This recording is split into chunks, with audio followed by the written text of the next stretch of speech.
Welcome in, welcome in. Shout out to everybody for jumping in the stream. I know I'm starting late, but we're going to get to it. This is your weekly weekend sports show. We cover the top topics in sports. So this week I got a great show lined up for us, starting a little late, but we still going to get to it. Today we're going to be going over Derek Carr, as you see on the screen. Derek Carr shocking the world and just retiring today. We're going to get to some Nick Chubb news and what Andrew Berry had to say about him. We're going to get into all things Cleveland Browns rookie minicamp. We're going to get to hear from Shedeur, Dillon, Gabriel. We might get into a little bit what Kevin Stefanski says. Then we're also going to get into the NBA playoffs. Cavs bouncing back in a big way, really showing that they're the superior team.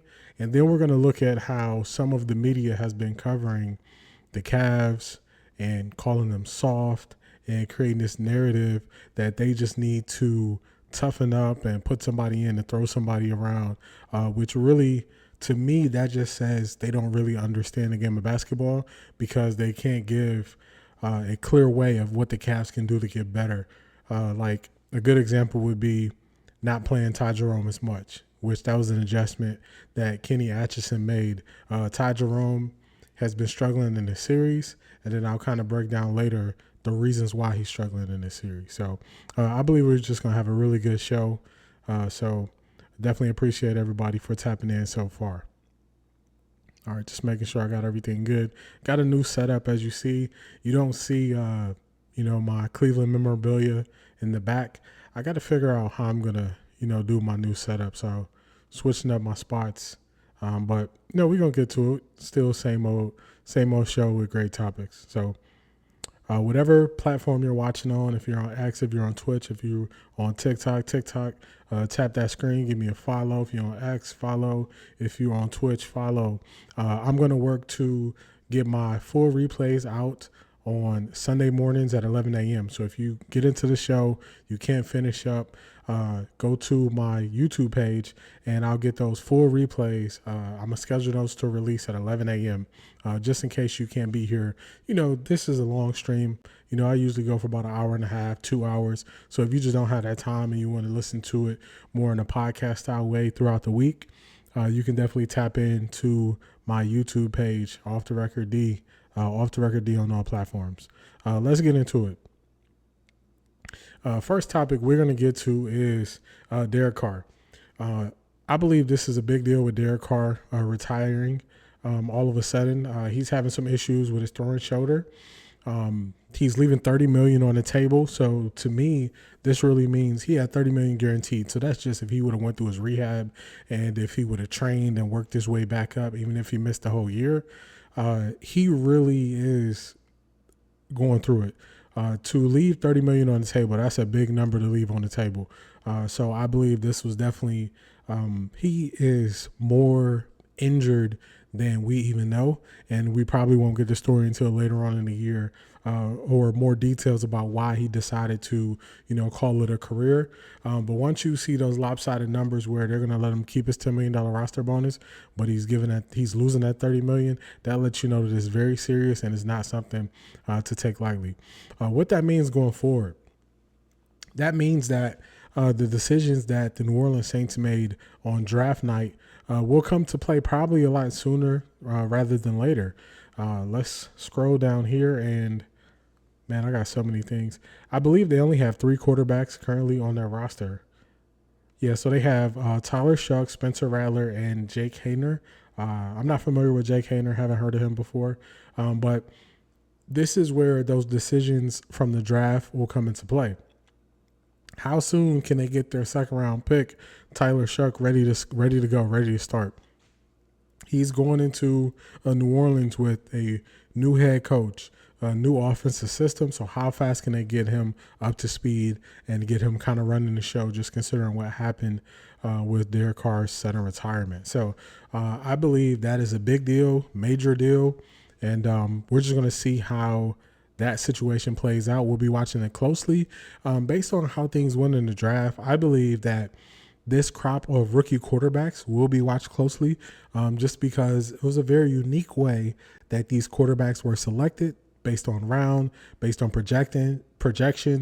So I think they'll be watched closely. And it looks like Tyler Shuck will truly be the first rookie who will get the opportunity to start for his team this year. So we'll definitely keep an eye on that story as it progresses. It's early in the year. It's only May. As we make it through the summer and get closer, August, September, we'll be definitely looking at that story and paying attention to how Tyler Shuck does in training camp. We'll see how he does in the preseason, and we'll just keep an eye on that story there. So that's the shocking news with Derek Carr announcing his retirement from the NFL. So let's keep this thing moving forward. I'm doing something a little different. So I want everybody to be able to kind of jump in the stream and see where I'm at with my topics. So you see I got the topics right below me on the screen. So let's get this next topic updated. And also, if you're here, tap that screen for me. Let's see. All right, so this next topic is it's near and dear to Cleveland Browns fans' heart. Nick Chubb. So Andrew Berry, let's get this right. Andrew Berry went on the radio station this week, and they asked him about Nick Chubb. And he said that it was actually, let me not tell you what he said. Let me play it so you can hear for yourself, and then we'll make a determination of what we believe that means for Nick Chubb this year. So let me get to it. We got a lot of stuff we're going to get to tonight. I got so many clips for us. I believe it's here. So with him and his reps, leading into the draft. So depending on what you say recently, yes, but we haven't really necessarily been in strong communication after the draft. So you can't rule anything out with him coming back? I wouldn't rule anything out, but I would say that it's probably increasingly unlikely. Like we do have, 2 young guys that we liked. We think Jerome plays a role, and it's basically kind of maybe seeing how the roles shake out and, in the running back room. Look, you're never going to rule out someone, as near and dear to our heart as Nick. And I would expect him to take another step, being a year removed from the knee injury. But I'd say it's maybe a return is less likely, at least in the short term, with us right now. Have you talked to Nick Chubb recently? Certainly kept in contact with him and his reps, leading. All right, so there it is. It's just kind of replaying there. It looks like Nick Chubb is not going to be back. It was kind of writings on the wall of the possibility of Nick Chubb not returning. I would say the first writing on the wall was when we drafted 2 running backs. Now, I know we needed to rebuild and, recreate our running back room. So going Quinshawn Junkins early and then getting Dillon Sampson late, I believe is a great 1-2 punch. So that was, one of those situations where it kind of opened us up to Nick Chubb might not be back. We still had Jerome Ford under contract, but Jerome Ford, he was expected to make around, I believe it was $3.4 million. The last thing that happened that kind of was the thing that kind of let me know that Nick Chubb might not be back was Jerome Ford basically reduced his number, I believe, to his 1.75 million. He basically cut his money in half. Once he cut his money in half, I was like, okay, I don't see Nick Chubb coming back. And that was kind of right, and it was set for me there. One thing I will say, I've seen a lot of people say bring Nick Chubb back, have him be like a short yardage back, bring him back, and just have him as a fourth back. A couple things I would say to that. Nick Chubb wasn't known as a short yardage back when he was in his prime. In the peak of his career, he wasn't our short yardage back. In the peak of his career, we always kept another short yardage running back, and that wasn't his specialty. And I know people believe that, you play running back, you could just switch and become that. I don't believe it's that simple as you taking a guy who's used to finding the crease and going or using cutback lanes. Guys with a lot of patience, it's very hard for them to just turn into short yardage back because a short yardage back it's a totally different skill set. Short yardage back is hitting the hole and go. He's going for 2 yards, 1 yard. He's getting that short touchdown. He's getting that short first down on a 3rd and 1, possibly a 4th and 1.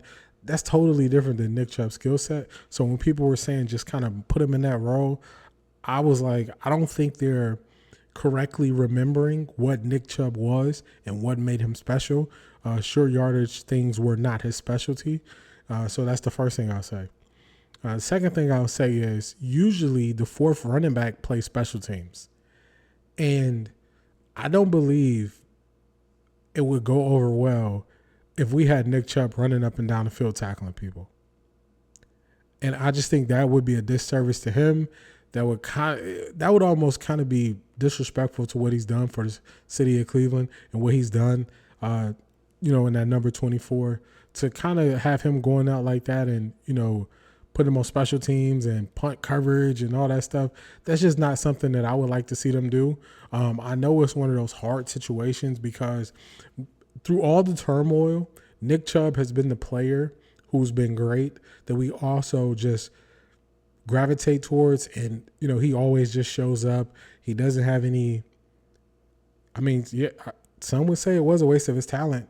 I can see that for sure because we had some times where we thought we were close, and then the quarterback situation, you take a gamble, that quarterback situation can set you back 5 years. Just like that, it's been 5 years. If you look at Deshaun and his 3 or 4 years here, and then that last year where Baker was here and Baker was playing hurt, just like that, that's 4 or 5 years going down the drain right there where you had one of the best offensive lines and you had a top running back.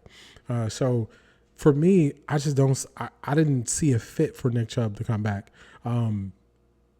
That's just me. So I know other people are saying just bring it back because of who he is, but I just think that's doing him a disservice with kind of turning Nick Chubb into a mascot. If you respect him and you respect the work he's put in and you respect what he's done for the Cleveland Browns, you wouldn't bring him back and have him be a mascot. You wouldn't bring him back and have him sitting on the sidelines knowing he's maybe going to get 2 carries a game or knowing that you got to put him on, kickoff coverage, punt coverage. Like, you wouldn't do that to him. So to me, the writing's on the wall. Nick Chubb isn't going to be back. And it's one of those situations where I'm not happy to kind of see it this way and to be right about what I saw. But it's one of those that, just that's the circumstances. That's the circumstances of the business. And yes, a couple of decisions going differently. Us probably forcing Baker to not play when Baker played that year hurt probably doesn't lead to the fractured relationship between Baker and our front office and Kevin Stefanski. And potentially that means that we wouldn't have, gambled on the Deshaun Watson deal. So just a couple decisions handled differently, we're probably talking about things totally differently right now. So I definitely, I don't want to see I'm not happy to see Nick Chubb go, but I totally understand kind of how they're making this decision. And I've seen other people say, just not speak on it or don't say anything about it. And I don't think that's being fair to Nick Chubb if we just let it play in the background like he has the potential to come back and we know that we're moving forward as a franchise. So it's one of those ones where you just got to kind of take the bad news and accept it. So that's my Nick Chubb. That's my Nick Chubb take. Unfortunately, it's not the take that people want, but that's my take. So moving right along, we're gonna get to the Browns, and sorry, I'm looking down here. We're gonna get to the Browns and our ton of QBs that we have. So it's been a lot of talk about how many QBs the Browns have, what we're gonna do with these QBs, who's gonna make the team, who's gonna get traded, who's gonna get cut. I have a take on this. I would definitely like Quinshawn to be the starter starting the season. I want Quinshawn to be the starter. I want Dillon to get in there and get a decent amount of carries. And then I want to see, to be honest with you, I want to see Dillon as our third down back before I see Jerome Ford as our third down back. We know what Jerome Ford is. We don't know what Quinshawn and Dillon are going to be. We don't know what they're going to be in the NFL. So I want us to really focus on finding out what we have talent-wise. So that's what I would like to see it that way. All right, so the Browns on our 5 QBs. This has been a hot topic all throughout the last couple of weeks. Ever since the draft happened and the dust settled, media is looking forward to the next story that we're going to talk about. And they got 5 QBs, 5 QBs. One thing, Deshaun Watson's not playing the whole season. So we got 4 QBs who actually had a potential to play. So we're going to start off there. We got 4 QBs. We got Kenny Pickett. We traded DTR and a fifth round swap for Kenny Pickett. We signed Joe Flacco, $1.3 million base, a bunch of incentives in his deal. Then we drafted Dillon Gabriel in the 3rd round, drafted Shedeur in the 5th round. That's our quarterback room. Realistically, it's 4 QBs, not 5. Now, a lot of people are saying, actually, let's start here. A lot of Shedeur Sanders fans are saying that we should trade Shedeur, release Shedeur. That's so unrealistic. And I know that a lot of Shedeur's fans are coming from, viewing him in college and viewing what he did all throughout these years, which I watched him since Jackson State. So I'm a fan of Shedeur as well. But you have to look at the NFL, how the NFL is ran. If Shedeur fell all the way to the 5th round, what could we potentially trade Shedeur for? So that's just, we're going to take the trade off the table. Trading Shedeur is not an option.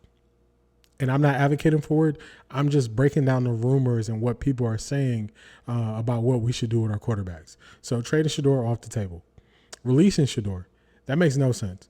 We got Shedeur in the 5th round. We got a ton of value for him. I would have liked to see Shedeur come to the Browns and come to the Browns earlier in the draft. I just accepted the fact of what it is, where he was drafted. We can't change that. There is only plus to him. It's only plus. If Shedeur, look at it this way. I really wanted Shedeur. I wanted Shedeur. Once I heard he was going to drop through the 1st round, I wanted him our 1st or 2nd pick in the 2nd round. So I'm a big fan of Shedeur. I wanted Shedeur. I thought he fit Kevin Stefanski's offense the most based on what he wanted to do. I put out what I wanted us to get in the draft 100 days before the draft, and Shedeur was on that list. So I really want Shedeur as a quarterback on the Browns. I'm just dispelling the rumors that people have been putting out there and narratives that have been put out there that just kind of don't make sense. So I don't think he's going to be traded. I don't think he's going to be released because we got him for 5th round value. So there's only upside. And if you've been following the Browns before Shedeur got here, Andrew Berry gives his picks. So if there's a player that Andrew Berry kind of, jumped on the table for, traded up for in the draft, Andrew Berry's giving him 2 to 3 years. And we've had guys who just who couldn't adapt to the position that they were going to play in the NFL. Andrew Berry still gave them 2 to 3 years to show. So I just write it in pen, not pencil. Shedeur's going to be here 2 to 3 years, easy, regardless of what happens, because that's how much time Andrew Berry gives draft picks that he selects. So that's the first thing. Second thing, everybody who watched Shedeur in college believes that he has more upside in the NFL than Dillon Gabriel. So out of our 4 quarterbacks, before they throw a pass, which they started rookie minicamp this weekend, people believe that Shedeur is already better than Dillon Gabriel. Now, people have to be realistic about what Joe Flacco is at this point in his career, and they have to be realistic about what Kenny Pickett is. Kenny Pickett at this point, he's on the journeyman path. He was drafted in the first round. A lot of people believe he was overdrafted in the first round to Pittsburgh. As soon as the Pittsburgh Steelers got Russell Wilson, he wanted out. So he was against the competition there in Pittsburgh. He went and probably overplayed his hand, and he, got sent to Philly, and he was a backup. He took a couple snaps in the Super Bowl, took a couple snaps last year. My view of Kenny Pickett, a lot of people were saying, oh, Kenny Pickett could potentially be the starter. The only way I could see Kenny Pickett being the starter to start the year over Joe Flacco is if the Browns plan to move Joe Flacco to the practice squad, and then he decides that he doesn't want to sign with any team that'll try to sign him to be a starter. And they could kind of work out a deal that way. Unless something like that happens, I don't see Pickett being a starter. I remember watching all those games when he was in Pittsburgh. When he was in Pittsburgh, he was kind of hesitant to let the ball go. And one major thing about Kevin Stefanski's offense is everything is about timing. So a lot of the issues that Baker and a lot of our receivers would have was it will be time to get the ball and time for the ball to go to that certain place. Shout out to you, Monty. It would be time for the ball to go to that certain place, and they wouldn't throw the ball, or the receivers would be in the wrong spot. So if you're going to be a quarterback who holds on to the ball and who is afraid to make a mistake, I don't think that's going to work well in Kevin Stefanski's offense, because his offense is pretty safe. It's not designed for you to take a bunch of risks. So I think that could be the thing that could hold Kenny Pickett back from being a starter. Now, if that plan doesn't happen, I can see the Browns starting Joe Flacco, potentially looking to move Kenny Pickett if, someone like the Saints or somebody gets hurt in camp. Because the last couple of years, Andrew Berry has started with 4 quarterbacks. We had 4 quarterbacks last year, and we tried to trade Huntley, but we couldn't trade him before the season. We ended up releasing him going into the year with 3. So I can also see something similar like that happening. So if Joe Flacco is leaps and bounds above where Kenny Pickett is, we didn't really pay that much for Kenny Pickett. So I can see Kenny Pickett being the odd man out, getting released closer to, or around the preseason time. And then once we got to make those cut downs on our roster, and us still going with the 2 rookies and Flacco. If we don't go that route, I can see us keeping the 2 rookies,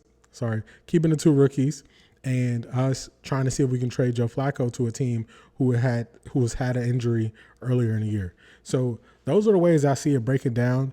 And I think this year the Browns are going to give a lot of young players opportunity to prove themselves, because they want to see what they have in these young guys, and then determine if we need to use draft capital next year for a quarterback, or if we've identified someone and then we need to stack the deck and build around those guys. So, those are the ways I see it playing out with us at quarterback. I don't see under any circumstances Shedeur or Dillon not being here at all. So a lot of people are kind of floating these ideas, and I'm like, they don't really make sense, because the value that we got for those guys, it makes no sense for us to get rid of one of them. So I just don't see that happening. I definitely want to touch on the situation with us having so many quarterbacks, and a lot of people like to say that because, we're the Browns, and if you're not a fan of the Browns, you take a shot at the Browns every chance you get. But for us, this is our team. So, we've been doing this for a long time. So we kind of look at these situations differently. All right. So moving along, let's see. What's my next topic I have here?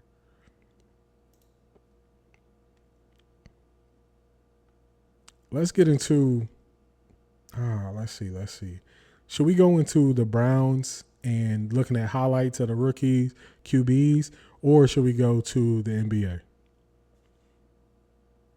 Let's keep it moving along. Let's keep it going with the rookies. We're going to break down some throws we have that the rookies did. It's funny because the Browns are really showing a lot. I don't remember the last time the Browns have shown this much in the preseason, or just not even preseason. I don't remember they showed this much behind the scenes things in a very long time. So the Browns are definitely treating us by giving us what we want. We want to see how the guys we're rooting for are doing, or young guys are doing, and they're definitely, they're putting it out there for us. So let's get this updated.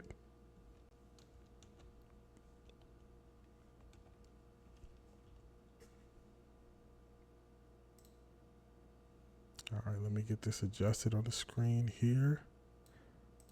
Also, with me putting my topics up here, this will be good if you do end up watching replays. So usually they don't open up practices to the fans until the fall. So around August, you'll be able to get in there. Because what they've been doing the last couple of years is in July, they've been getting away and they've been going just end of July, early August. They've been going to like Greenbrier, which is, I believe is in Virginia or West Virginia, one of those places. And they've been taking a couple of reporters and the entire team being out there just isolated as a like bonding experience. I know they said they weren't going to do that this year, so they might be going somewhere else that's going to be isolated. But that's what they've been doing the last couple of years. So look forward to being able to go to a practice in August. So early August is when you'll be able to get in there as a fan and see it for yourself. All right, so I got a ton of clips, y'all. I got a ton of clips from mini camp. Let's get to it. Let's see.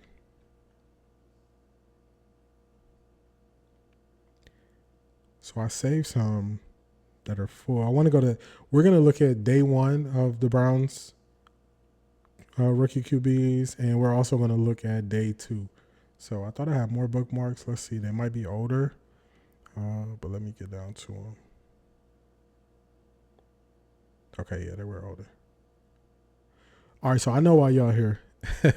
Everybody's here for Shedeur just like me. All right, so we're going to play. What I'm going to do is it's going to be a minute and 50 seconds long. These are going to be some highlights from Shedeur's rookie minicamp day one. So we got day one for Shedeur and Dillon. Then we're going to do day two.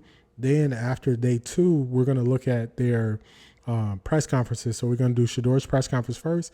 Then we'll kind of break that down a little bit. Then after Shedeur's press conference, we're going to do Dillon, Gabriel's press conference. So we're going to start with Shedeur.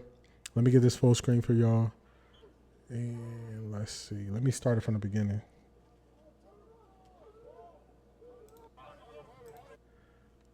Okay, that's might be too big. Let's see. Make sure y'all get a good view. That looks good. I don't know if these have music in them, so I'm going to cut the volume just in case they have some copyright music in it. I do have some non-copyright music that I'm just going to throw up in the background. And then what I'll do is I just won't play it as loud. So let me see. A second to adjust this volume for y'all. So this music isn't too loud in your ear.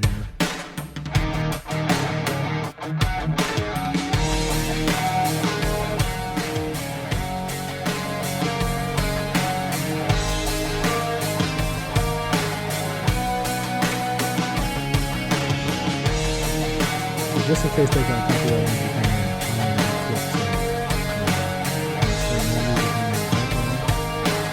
and let's get to it. This is Shedeur's first day on rookie minicamp. Make sure 720 is the best way to do it. All right, let's go. Here we go.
Shedeur's highlights that they were able to record from his mini camp. That was day one. That was yesterday. Let me cut this music. All right, cut that music. All right, good. All right, so one thing, there's some takeaways because there were multiple reporters who were actually there, and the way that they reported on how things went, it's kind of like shaky because I saw a lot of people say Shedeur has 0 incompletions on day one. One thing that Shedeur really focuses on is making sure that he throws a catchable pass. So if you look through, I think we're going to see it in some of his highlights towards the end for day 2. He really throws his guys into spots where they're not taking big hits. And I even thought about that. I was like, man, thinking back to Jackson State and Colorado, I don't remember how many times I saw Shedeur set up his, receivers to take a big hit, because usually he's throwing the ball low so they can slide it, catch it, not take a big hit. Even going on plays going across the middle, just think back, how many times have you seen his receivers really getting smacked, where you see a lot of these guys, they just kind of throw it out there and then whatever happens, happens. But I think that's one of the things that is definitely underrated when it comes to Shedeur, because he makes sure he doesn't put his guys in harm's way. So I think that's a really good trait, and that's definitely something that receivers, they will go up and work hard to make sure they catch every pass because they know that you're looking out for them. So that's something that I don't know why people are not talking about that, but I think a lot of people are talking about Shedeur because it's like the hype train and they haven't really just put in the time to watch him. But that's one of the things I definitely noticed. And even he threw a touchdown pass either yesterday or today. We're going to get to it. It's crazy. I don't know how that's a bad thing, because how do you down somebody for protecting their guys? Because usually if a receiver comes across the middle, he takes a bad hit, a lot of people just say, man, the quarterback set him up. But Shedeur doesn't really have that on film of him setting his guys up. So to me, I look at that as a plus. I think that's more so people who don't really understand the game and never taken a hit. So, even back in the day when I used to play football, I done got crack blocked. I done got hit hard. I done did backflips almost. I done got hit so hard just because you're paying attention of you're focused on what you're focusing on, and you just get smacked. So I know that that's important to me, because I was like, man, I'm not about to let people just keep hitting me. You know what I'm saying? I'm like, I'm not about to keep taking this. So I know his receivers definitely appreciate that. And that's definitely something it shows up. So hopefully more people start talking about that. And I even looked up something today, because as I was like putting all my thoughts together for this show tonight, I was thinking like, we have a lot of reporters who are reporting on sports, and they have been pushed into the front like they're analysts.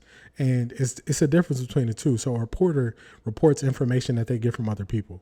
An analyst can break down based on their experience or based on their extended research and knowledge of a subject. They can break it down so you understand it.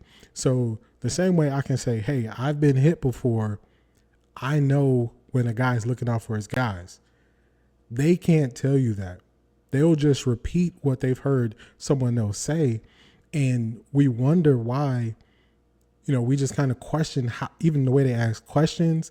You'll see that both of the quarterbacks did a really good job of, the reporters asked them some setup questions where they could have potentially threw their teammates under the bus, or, it could have been misconstrued with how they answered the questions that they asked, and neither one of them fell for it. So I thought that was really good. I was like, dang, both of these guys are sharp. I like that. But that's what we're running into. We're getting a lot of reporters, and we're not getting analysts who actually break down the game and know the game. That was one of the things that made me want to even start a podcast, or, start just breaking down sports, because I'm a Browns fan, and it's hard being a Browns fan. And then at the same time, you're being a Browns fan and you're watching people. Oh yeah, definitely. The way the combine is to me, the combine is like it's a dog and pony show for the owners. I don't think you really get that much from it. Maybe you can take the 40 times of receivers and DBs. But in other instances, when is somebody really going to be lining up and running 40 yards? When is a quarterback going to be doing that? When is a lineman going to be doing that? When is a middle linebacker going to be doing that? It's not that often that they're going to be doing those things. So I think it's like outdated, but it's just something that they don't want to let go. So I don't think you really get that much. I think you get a lot more from just looking at the film. And another thing is a lot of people don't watch the film. So this happened. If you've been following all this draft coverage, especially at Shedeur, you will see that people are just repeating what other people have said, and they've never watched the film on him playing. And a great example is a lot of people said that Shedeur threw his offensive line under the bus after the Nebraska game. And I was like, I watched all of his press conferences. I don't remember him throwing his offensive line under the bus. So you know what I did? I went back, I watched the press conference. I'm watching the press conference, and the closest thing you can say to him throwing his offensive line under the bus was when they asked about how many times he got sacked. And he was like, yeah, it's just kind of tough, when you're not clean. And he said, how many times did Nebraska's quarterback get sacked? And they turned that into him throwing his offensive line under the bus, which basically find me the quarterback who can be great and also get sacked a bunch. The two don't match. You wanted a few to watch the film because it's part of it is big soundbite, big soundbite, and everybody just says it. It's just like if you notice, a lot of people have been talking about, oh man, Shedeur, the Colorado, they went 12-13 or 13-12 against ranked teams or better teams and blah blah blah blah. And I was like, okay, that's cool. A team that won one game before you got there, the next year you won 4, the next year you won 9. So you doubled your wins the next 2 seasons after you got there from a team that hasn't been good in 30 years. I don't want to hear people comparing that to something else, because what they do is they compare it to, say, and this is not a knock on Dillon Gabriel, they compare it to Dillon Gabriel and say, look at his record when he was at Oregon. Oregon has been getting players for years. For years they've been getting players. So it's things you can't even compare, but it's a lot of people with voices who don't really understand. So they just they get out there and they talk, and you just like, man, what are you talking about? None of this even makes sense. So just had a little tangent there, something I thought about. But let's get to Dillon Gabriel. We got 1 minute and 9 seconds of his highlights. We're gonna do the same thing. We're gonna get his highlights up, and then I'm gonna throw some music on so we're not sitting here in the dark. We're not in the dark, but we actually got some sound. I know in one of these, they actually are playing music. So I'm not trying to clip. Once I throw stuff on music, so I'll go to it.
So that was day 1 for him. Let's get this pulled up. So I don't think he did bad. I think one thing that actually showed with Dillon Gabriel is a lot of people say, oh man, if he was 6'3", he would have been, the number 2 or number 1 overall pick, which is cool. He's not 6'3". We just got to take things for what they are. The only thing I notice is he needs different lanes to be able to throw the ball through because he is shorter. But him rolling to his right, being left-handed, he's really good and still accurate with throwing the ball rolling to his right. So I think that's a really good trait for a left-handed quarterback. So now we're going to get to their sessions from today. And then we're going to do it the same way. We're going to do Shedeur first. I don't know if they put out Dillon's today. All right, let's see. Here we go. We got Shedeur going. This is day 2 of Shedeur's throws. Start this over. And Shedeur dropped some dimes in here.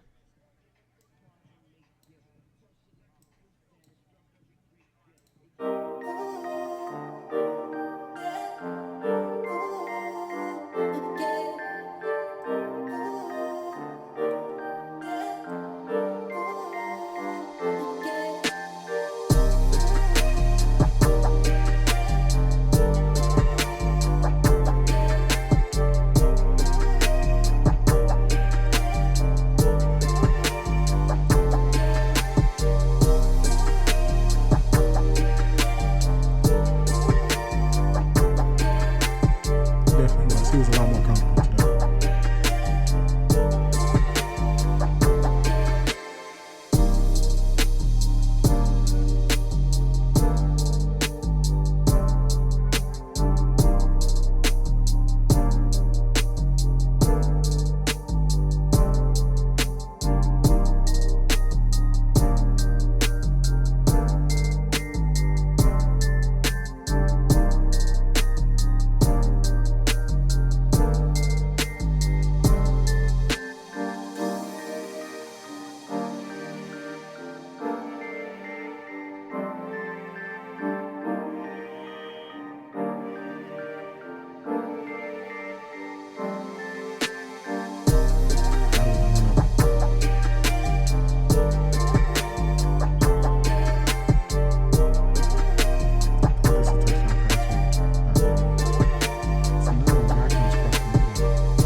Couple incompletions there, which that's okay. That's to be expected, especially with these guys just getting a chance to work together.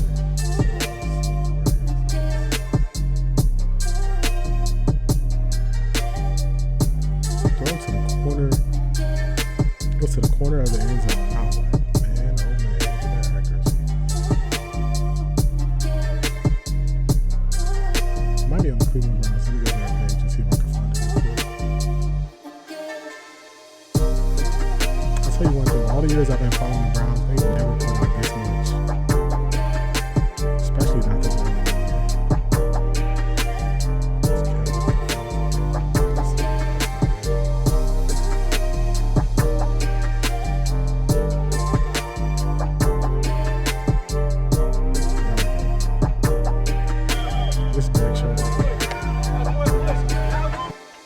This back shoulder throw right here, this is something special.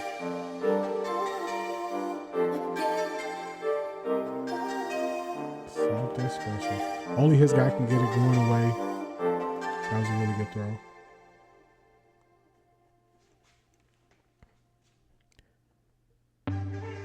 Yeah, they didn't, for some reason they didn't, I know, I don't think Dillon Gabriel's day was bad, but for some reason they didn't put out his throws today.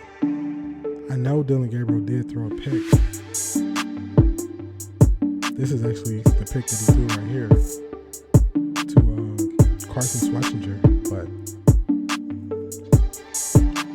that's definitely his money shot. That his ability to get the ball over the linebacker and like to the outside of the safety is just elite. It's super elite. Not everybody can do that because if you put too much air on it, it just sails out of bounds. Yeah, I don't know. That's true. They didn't put a lot of his, this is the pick right here. They put it out, but the angle that they used, they made sure you couldn't really see who threw it. But, yeah, they didn't put out, I thought they had put out all of Dillon's passes today. Let's see, this is only one. I think Dillon is not bad. I can see what they like about him. He's definitely, it's his accuracy. They really like his accuracy. He makes quick decisions. To me, I know people want to kind of pit Shedeur and Dillon against each other, but to me, they're very much alike. They're very similar quarterbacks. I don't see a lot of difference in them, except that Shedeur has a better deep ball. His deep ball, because he can layer the deep ball, and just all the stuff I watch from Dillon, his deep ball, he is more power on his deep ball. So, you know, when you're doing a lot of power on your deep ball, it just doesn't flow, it doesn't drop in the bucket the same way that Shedeur can do it. And Shedeur's first quarterback coach actually taught him to throw the deep ball. So that's something that a lot of people don't know, that just these different things about his game he's been working on so long. So he was actually pretty young when he started working on it. So let's get to, we're going to go to their press conferences, because I know a lot of people couldn't wait to hear from Shedeur, hear from Dillon. So we're going to get to that. Let's see.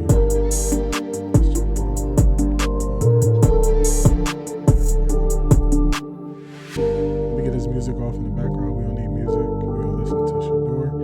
One thing I will say, I don't know what it is with the Browns. They don't have the best setup where you can actually hear the questions. But if I can hear the questions, if I need to, I'll try to pause it and just, repeat the questions, because you can't hear the questions really that well. And it's been like that for the Browns. It's been like, it's like that every year. I don't know why you can't never hear them when they're speaking. So move this stuff around. All right, make sure I can still see that. All right, we good. All right, so this is Shedeur. We're going to play the whole thing. It's 13 minutes long. I might stop it in between, so when I repost this on YouTube, I don't get copyright. So let's get to it. What did you think of your first day? Oh yeah, see, this is way too low. Let's get this volume up a lot. I think there's a lot of stuff in person I can work on, but overall as a team, I think we came out great energy. The speed, and everybody was working hard, working very fast, and being very efficient. So Shedeur, Tom Brady talked about sending you a message after the draft. So what did you take away from that? His advice to you. That was it. My story's gonna be similar. I was a late round draft pick, but we're here now, so none of that stuff matters. That just mattered on the day, and I'm just excited to be here and ready to work. Well, I know it's early, but have you been able to gravitate towards someone, attach yourself to someone in this building in your time here already? Yeah, I say it's only really rookies in the building right now, and all of them real cool, and they got great personality. So I'm glad to have that team bonding, that team chemistry back, being, on your own with Pro Day and with the combine and everything is more individual for that. So being around that team environment, I'll say, is the best right now. Shedeur, not many rookies or draft picks have the opportunity to have the President of the United States going to bat for you in the middle of the draft. So what was that like for you? Oh, no, I was truly thankful. For it. Including him, there was a lot of fans, a lot of people in barbershops, a lot of hairstylists. There was a lot of just fans, of me and of my craft and of my family that was there to support. So I was just thankful that I have that foundation overall, just as people, and we all could come together as one. Shedeur, you have incredible popularity. You're just starting your career. You're immensely popular. Why do you think that is? Why do you think? I'm going to pause it right here. So that's one of those, like, the media the media has to do better. So this is his first time actually speaking to the Cleveland media. And you ask him, why is he popular?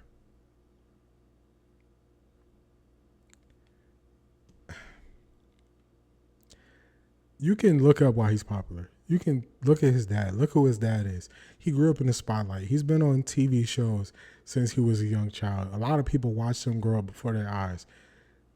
Are we really wasting questions on that? Why are you popular? I'm happy he actually said, why do you think? Because it don't even make sense. What are we doing? What is this? Let's keep going. You're likable. Well, yeah. I guess that's what it is. I just be myself every day. I can't control what's external. I can only control what's internal. But with that, Shedeur, how do you block all that stuff out and be a football player? By doing what my dad raised me to do since I was like 5 years old. You know, I seen it. I seen what he was able to do, and I have a lot of great resources and mentors, you know, to keep me on the right track. And especially coming to this building, we have great coaches in the building, able to, you know, keep me focused, keep me in a straight and narrow line. What's the best? That's another question there. It's like, how are you able to, you know, stay focused on football? This is one of those things where just look at his reaction when he was drafted. Look how excited he was. You know, like usually we kind of see Shedeur laugh. We see him joke every once in a while. But he's usually calm in his demeanor. He jumped in the pool. He went upstairs. He was dancing with his brother. That shows you that you don't need to try to focus on football when it's what you want to do. So some of this stuff is just like, we got to come into the real world. We got to stop looking at, you know, things that, yeah, he was hype. You know, if you've been watching him, when have you seen him that hype? So it's like people will gravitate towards what they want to do and what makes them happy and what they'll put their all into. So if you just watch him around draft time, that would tell you, that would have been the answer to that question. So if you're new to the Cleveland media and, you know, the questions they ask, you're going to see, like, we got to move forward. Because, I mean, I don't think nobody asking questions under 60 because of the way they asking these questions like it's 1930. Like, how you going to stay focused? You act like this man got 7 kids, 4 jobs, and he got bills up the wazoo that he can't afford to pay. Like, I don't get it with these questions. Balance between knowing you're competing and wanting to be the starter here for a long time, but also being right here, just getting started? Well, of course, it's day by day. I just find something I want to perfect and just perfect it to the best of my abilities. And that's all I really focus on, and just being there, just being a leader, being a great teammate, doing what I need to do whenever it is. So I'm just thankful for an opportunity. Things could have been a lot worse, but I'm here smiling in front of you all at this facility right now. Shedeur, what's your interactions been like with Dillon since you guys have gotten into the building together? Cool, normal. Yeah, I agree. They're definitely trying to figure him out. They definitely just read everything they saw online, and they took it as it was law, everything they saw. So I think they are slowly trying to figure out, like, how do people view him this way? We're asking him questions. When he had his first conference call when he was drafted, they asked him questions. He wouldn't focus on any negativity. So I think they're like, I call it like a brain melt. Their brains are melting, like, this kid doesn't sound like anything we thought he was. So even with their questions make 0 sense. So I definitely agree with that. Normal. He's a real cool guy overall. Yeah, you could tell he always have a great mood. You know, he's always in a good mood. I only been around him 2 days though, but he always have a great mood. But overall, I could tell, you know, he's a pretty good person. Shedeur, how do you come in here, you know, just from a mental standpoint, your approach? 5th round pick, they did draft Dillon 2 rounds in front of you, and you come into basically a 4-man quarterback competition for potentially a starting job in your rookie year. I just feel like in life and everything, it's just me versus me. You know, I can't control any other decision besides that, so I just try to be my best self at all times. Shedeur, can you talk about the community work you've done so far here since you got to Cleveland? Yeah, so typically every state I go to, I don't really be on like social like that. I got people that just run it for me and stuff. So like what I find fun and interesting, and it's a lot of just, I don't know, it's just joy to me. It's just going to those high schools, middle schools, and just, you know, engaging with the younger kids, you know, because they mind's not corrupted of other people's opinions. So that's why I find joy and happiness going to different schools and being able just to talk to them and see the joy on their face because they followed the journey. So even through everything, whenever it was going crazy, wild, negative, everything, my happiness was going there. So that's what I always resort to. I always like send pizza to their school, like show them, like, you know, that I'm still able to connect with them. They still able to connect with me. And eventually I was supposed to get on the game with them also, but I don't have my game out here right now. that was the plan regardless of the slide, right? Become a right. Yeah. All you gotta do is just look it up. You'll see the history. I don't do anything for PR. I don't do anything because anywhere I go, you know, cameras will come.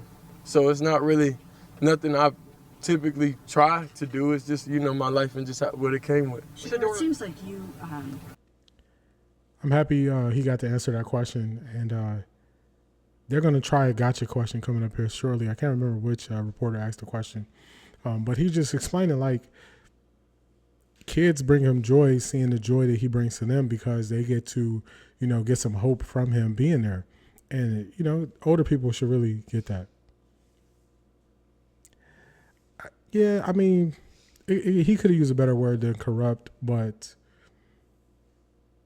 he could have used a better word. I'll say that because you'll see why. Have really kept your head up, you've kept your spirits up. Mm-hmm. You always have a smile on your face, even in the wake of tumbling to the 5th round of the draft. So how have you been able to do that? I mean, you just didn't let this take you down. I mean, you just got to step back and look at life. Like, you're in a great situation overall that you're able to be healthy. You know, that's one thing going through, you know, even with my brother going through an injury and my pops and everybody in the family, like, you value life and you value opportunity and just waking up every day a different way.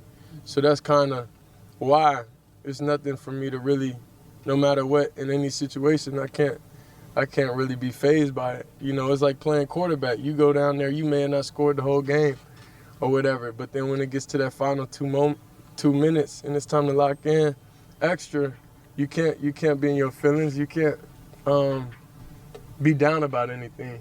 You know, you still got another chance. You said you like the kids because their minds aren't corrupted. Yeah. Yeah, what do you mean by that? So there you go. That's where I was saying, like, where about the corrupt word. I knew somebody was just going to really, like, just try to lock onto that. And, you know, see, I come from, like, a place where it's like, you know, yeah, he's definitely good in 2-minute situations for sure. I come from a place, like, where you just, if you understand, you don't need to ask the next question. You know, it's like, you get it. You know what he meant.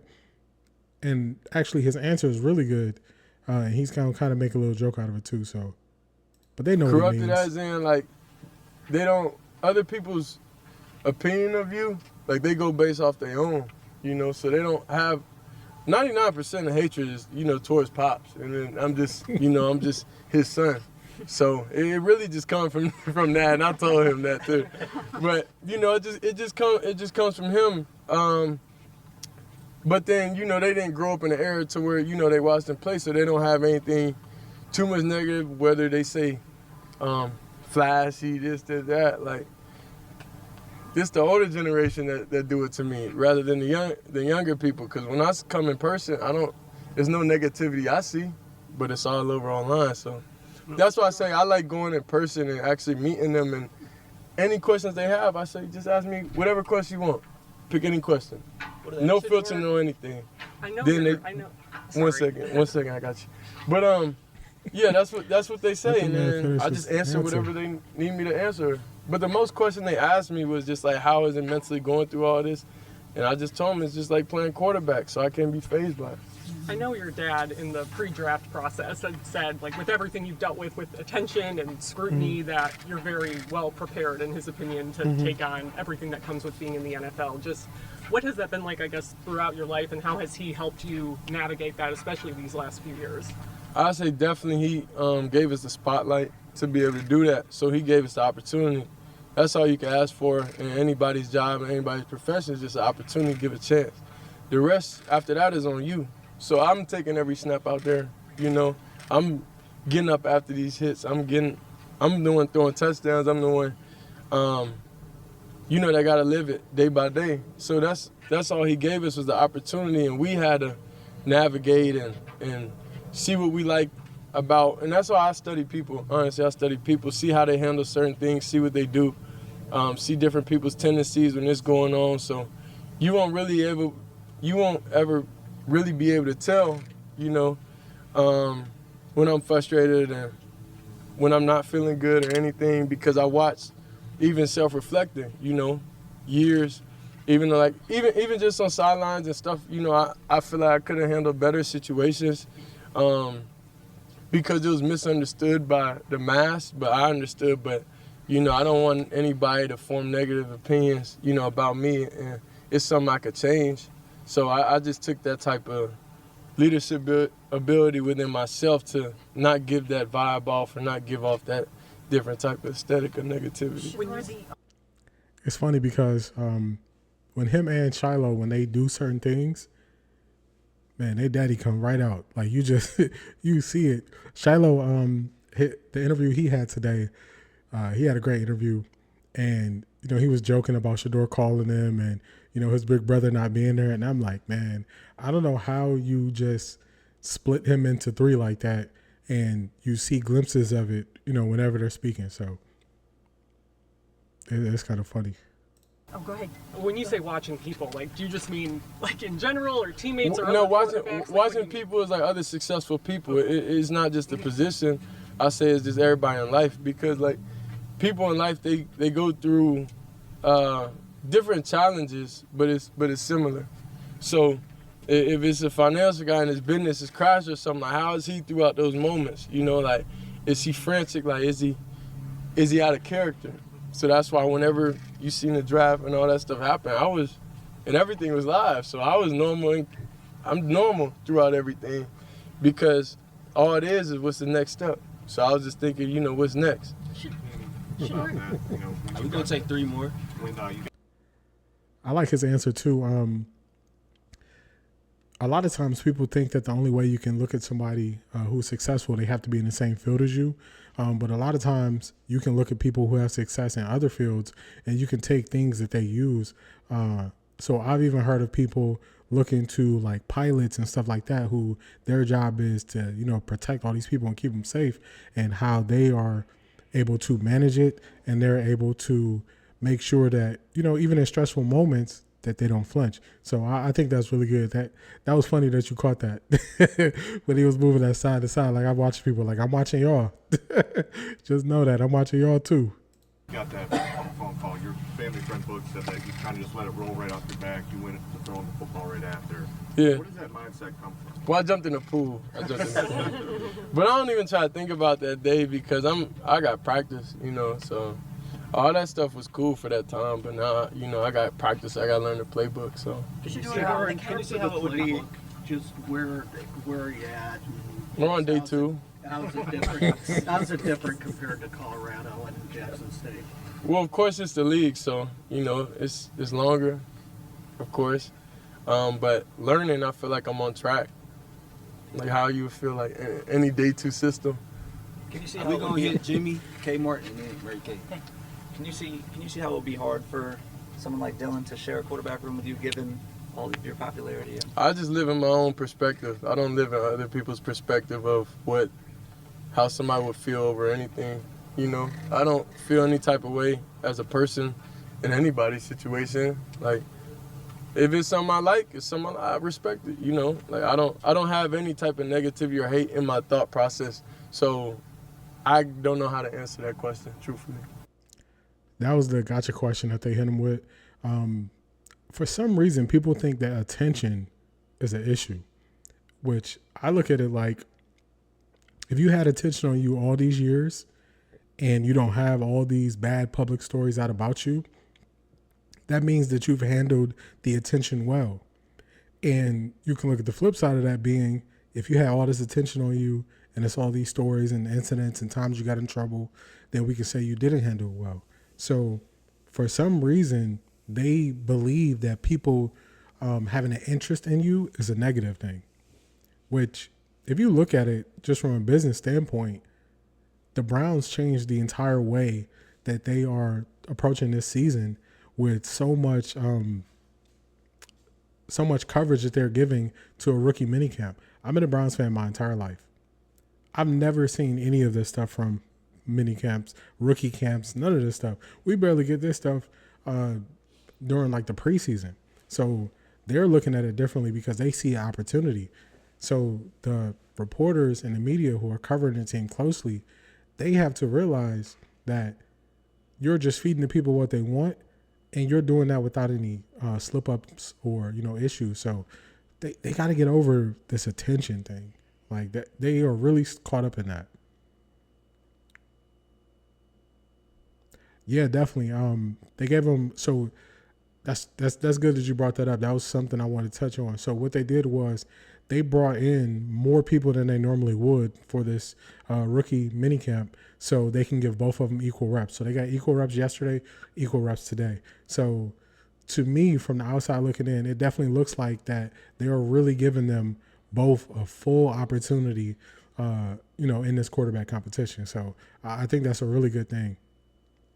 Because, a lot of times, people say it's a competition, but then you'll see that they will they'll give priority to one person over the other. So it's good that they're just doing 50-50, which I think that's the easiest way to make it, I don't really want to say fair. I guess fair is appropriate, but that's the easiest way to make it where, neither guy feels slighted if they don't get the opportunity. Oh, definitely. And after day one, Shedeur stayed back after practice and he threw to an undrafted receiver who was there. So, it's just good where you see these tendencies and you are helping guys. Shedeur is more comfortable today, and you can tell definitely that he was like, hey, let me get some more reps up after practice yesterday. They said he was the last one off the practice field, him and an undrafted receiver who he was working out with. So, those are things that shine really well to the team that you're willing to put in those extra reps, because the Browns have drafted guys in the past. They don't even open up the playbook. So already seeing day one, he's already willing to put in work. I think Shedeur did a couple of things throughout this process that were really good. Him going straight to Cleveland right away, getting in Cleveland like a week early, I think that was a positive sign. Him doing something that made him feel comfortable, made him feel good by, throwing at these high schools and then speaking to the kids at these schools. I think that was the second thing he did good. And then also, I can't remember the interview it was in, but he was saying he was already in the playbook before they even got to the rookie minicamp. So I think that was the third thing that he did. So he's definitely doing some things that are definitely going to move him ahead, in this competition. So I think it's good. Yeah, this is it was funny. So like when I'm kind of breaking down everything I need, I'm looking at all these different videos and looking at all this different stuff. I look at the comments too, and I saw somebody who was a Tennessee Titans fan, and they said like they've been a Tennessee Titans fan for all this time. They want to see Cam Ward, and they're like, the Titans aren't even putting anything out about Cam Ward, and they're like, I feel like I'm at rookie camp with the Browns because they're putting out so much content. So they're definitely making sure that, they put it out there because people want to see it. But this is definitely going to be a thing that creates change with how they cover it. So when they see the NFL, one thing about them, they all about the money. So they like, look, if people want to see it and we can make some money, we're going to put it out there. So it's just a funny thing that, we getting all this inside look. So I think it's great. I think we got 2 more questions he's going to answer, and then we're going to get to Dillon's. We're going to get to Dillon's interview. Shedeur, you had said things could have been worse. Mm-hmm. You're healthy, you're blessed, you're happy to be here. Mm-hmm. But as a guy who, even people in this building, other places have said you don't have day 3 talent. So what's the mindset now as far as the opportunity that's in front of you, as far as proving the type of NFL quarterback you could be? I mean, thank you for saying that, because I don't, like, my job here isn't to prove people wrong. Like, I prove myself right. That's and I fully have self-belief, and what those people say, that's just their opinion. So I don't truly care. They don't really live in my mental space about that type of stuff. It really doesn't do anything for me. Shedeur, hopefully end up kind of a fun one here, and that is the Cavs showed you some love and some support throughout this process. And just wondering, have you caught Cavs fever a little bit? What do you think of Donovan Mitchell, and do you think you can get yourself down to one of these games and join in on some of the fun? Yeah, so of course I want to go to the game, but I gotta of course, bring some teammates with me. So we're gonna see. Hopefully they make it down the stretch, and then we'll be able to catch one. You know, with a lot of teammates. A lot of stuff for me don't excite me anymore personally. So like I like having an atmosphere like friends, family, you know, around, and being able to share the same experience with them. So I seen they won yesterday. But like I said, I was focused on the playbook. I couldn't even watch the game. So that was pretty much it. But no, I respect everything they're doing. And the downtown, the poster is real nice on there. That's really cool. And yeah, I'm just excited to be here. I know you couldn't get 2, but did you take 12 just because of the Brady? Everyone's wondering why you took 12. Can you kind of explain that, or what happened? Why I took number 12? It was the best available number for me. That was it. Will you try to buy 2 from DeAndre?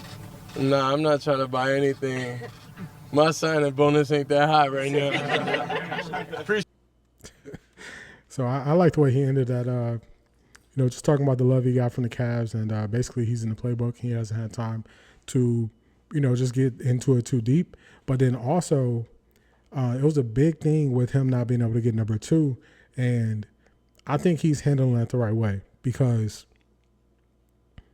I don't know the wide receiver kick returner Carter. I don't know him. I'm not familiar with, you know, his playing career, but he did show proof that he wore 2 like in high school, and he wore 2 some other time, I think in college.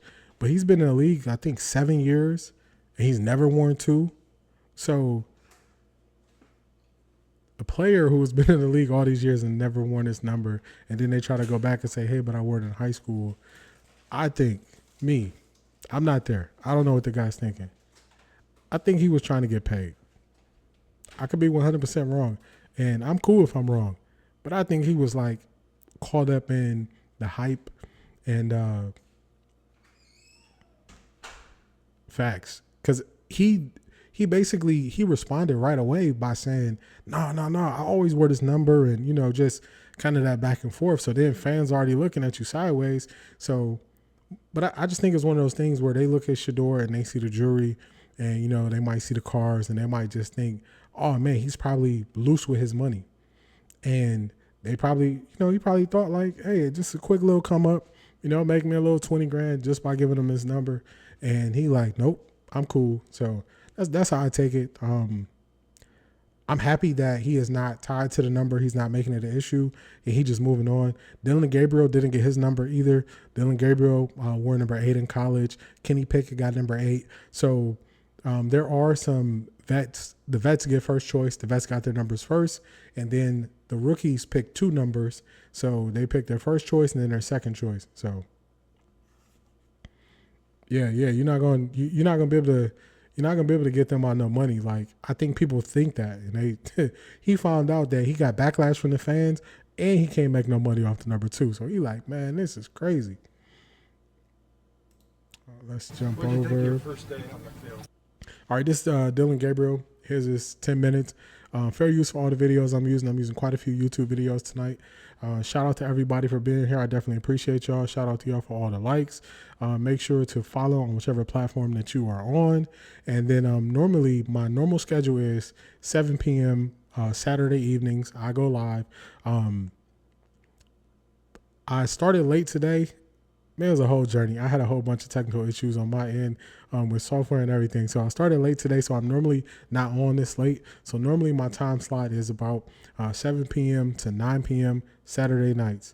But, you know, tonight I was like, we still got to get this in. We got too much important stuff to get to. We got Cavs playoffs. We got Browns. So I'm a little bit later today. But if you want to catch me weekly, my normal time slot is 7 p.m. So let's get to it. This is Dillon Gabriel.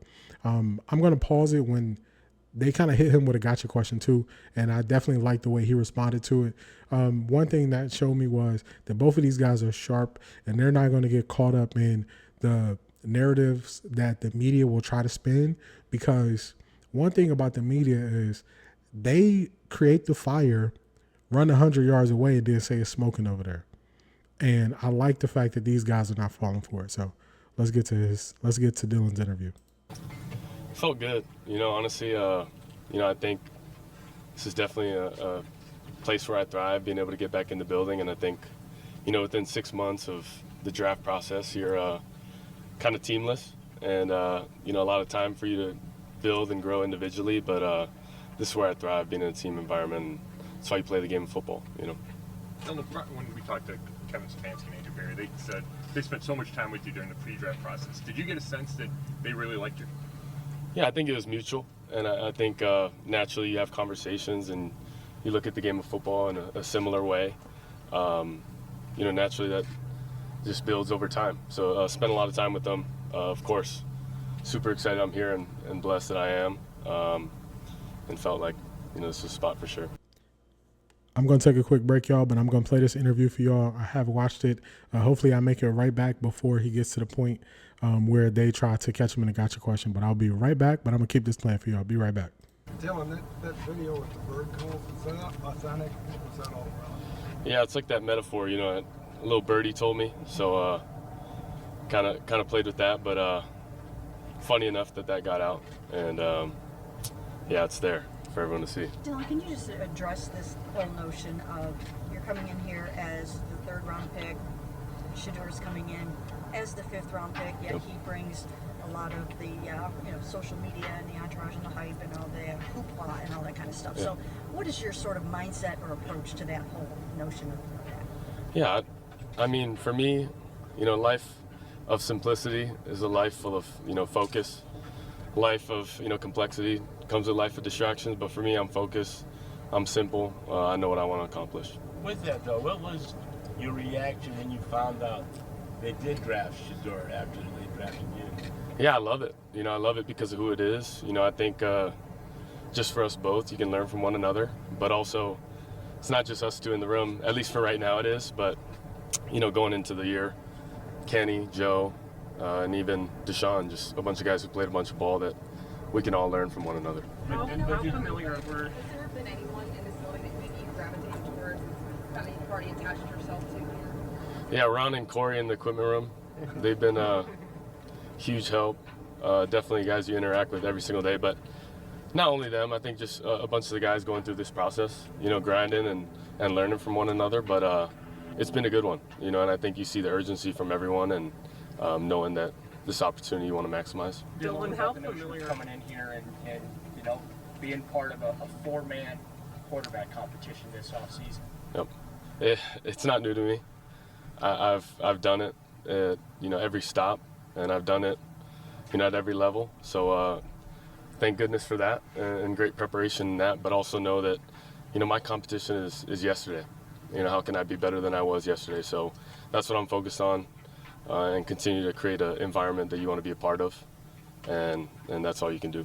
Dillon, how familiar were you and Shedeur with one another, like in college or anything? I think from a distance, you definitely watch quarterbacks playing at a high level, and I think with anyone, you're pretty focused on your season and who you play against, but of course know of and have seen. And then just with the Browns, you talked about the interest being mutual, you thought, throughout the pre-draft process. What about them? Did you enjoy getting to meet Kevin and everyone ahead of time? Yeah, just like I said, the similar way of thinking about the game, and offensively, schematically, the whole nine, I just appreciate that. And, I think naturally when you, in any profession, if you connect with a person, it just happens, and naturally it's our thing about football, but also as people. Very easy people to, learn from and be coached by. When you talk about keeping it simple and sort of not getting distracted, yep. How about just like you guys, every single thing that you do is going to be scrutinized, put out there on social media, put on Twitter. Even yesterday, people were like, oh, Dillon did better, Shedeur did better. So what about that? Do you plan to kind of ignore that, engage in it? What's your approach to that? Yeah, I think the more questions I get asked like that, it just divides the team. And for me, I think, we're in a room full of not just us, but Kenny, Joe, and Deshaun. And for us, we know how important a healthy QB room is, but also, a team that you want to be a part of, and how do you create an environment every single day where everyone can be at their best?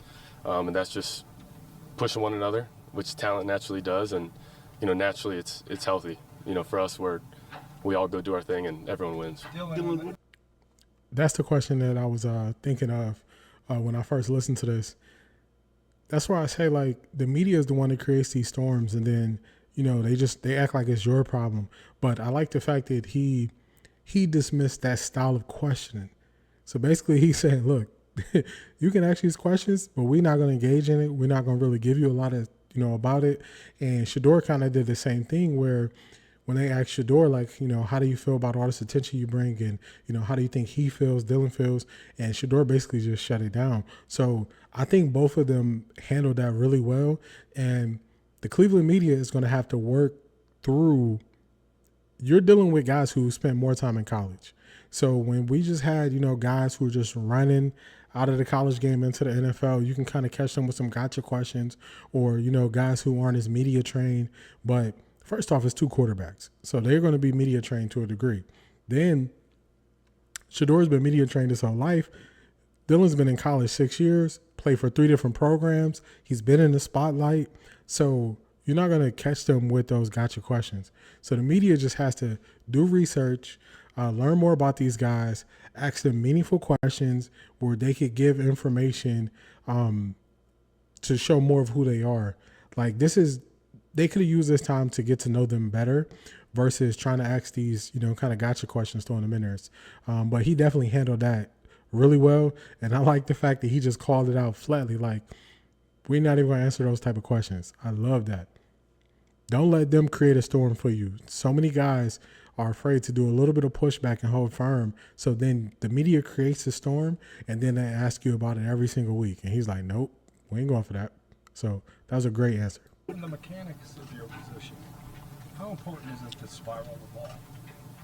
Yeah, I think, naturally with pace, touch, and accuracy, spin naturally helps that. Also, velocity has, a little bit to do with it. But then just getting the ball from point A to point B in as efficient way as possible, spiral naturally helps that. Dillon, what goes into your...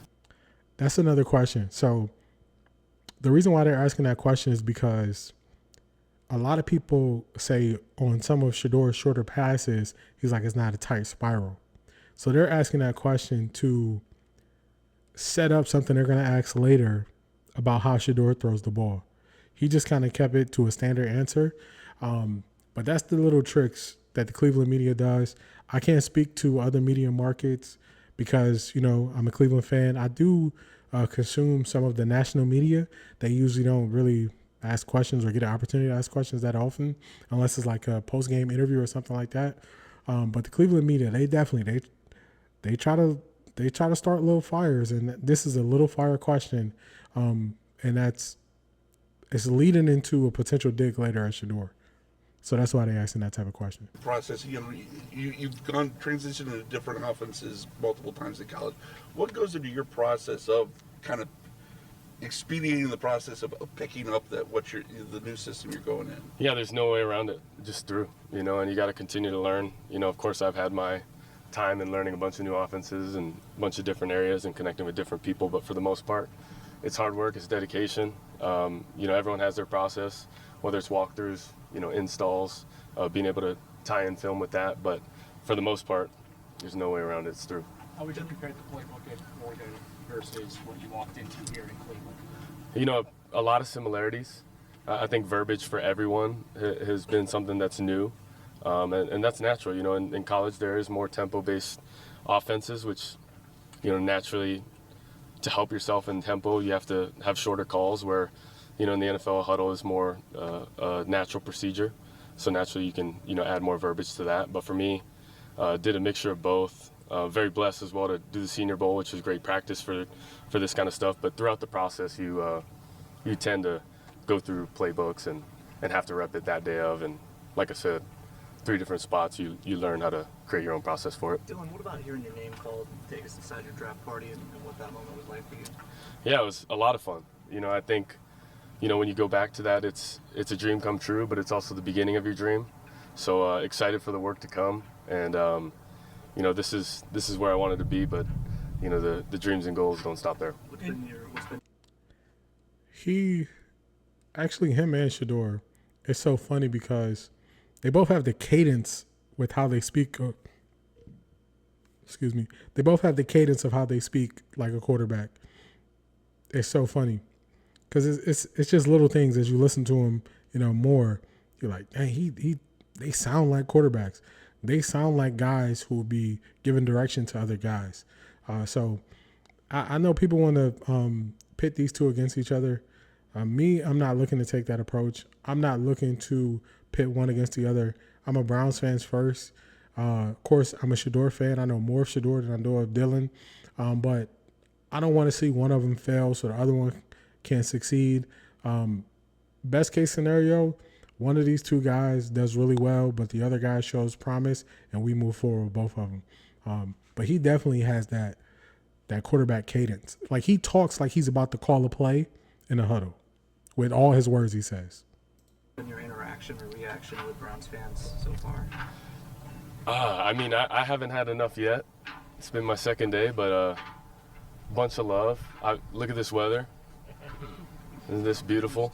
But no, I'm just playing. But yeah, it's been a blessing coming here and kind of getting the lay of the land, even though it's only my second day. So I'll have to answer that here in a couple weeks. In your college career, how often were you under center? Or just the percentage on it? A good mixture. I think more so this past year. But naturally, if you play 6 years in college, you're going to get under center one way or another. And for me, comfortability is just getting reps. And we're repping it a bunch here, but have done it in game, in practice, in college. So it'll naturally translate as well.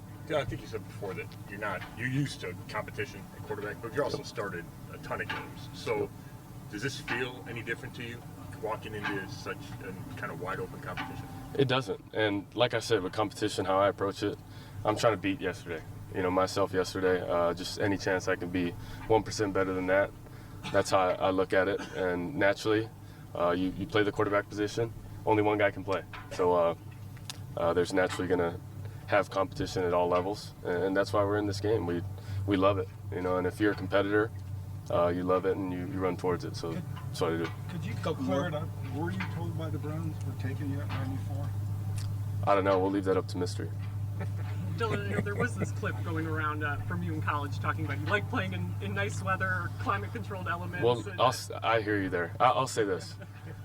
This is what's tough about right now, right? Like, in this day and age, a clip is a clip, yet it was a fun interview full of a bunch of questions. So I'm glad you asked that question.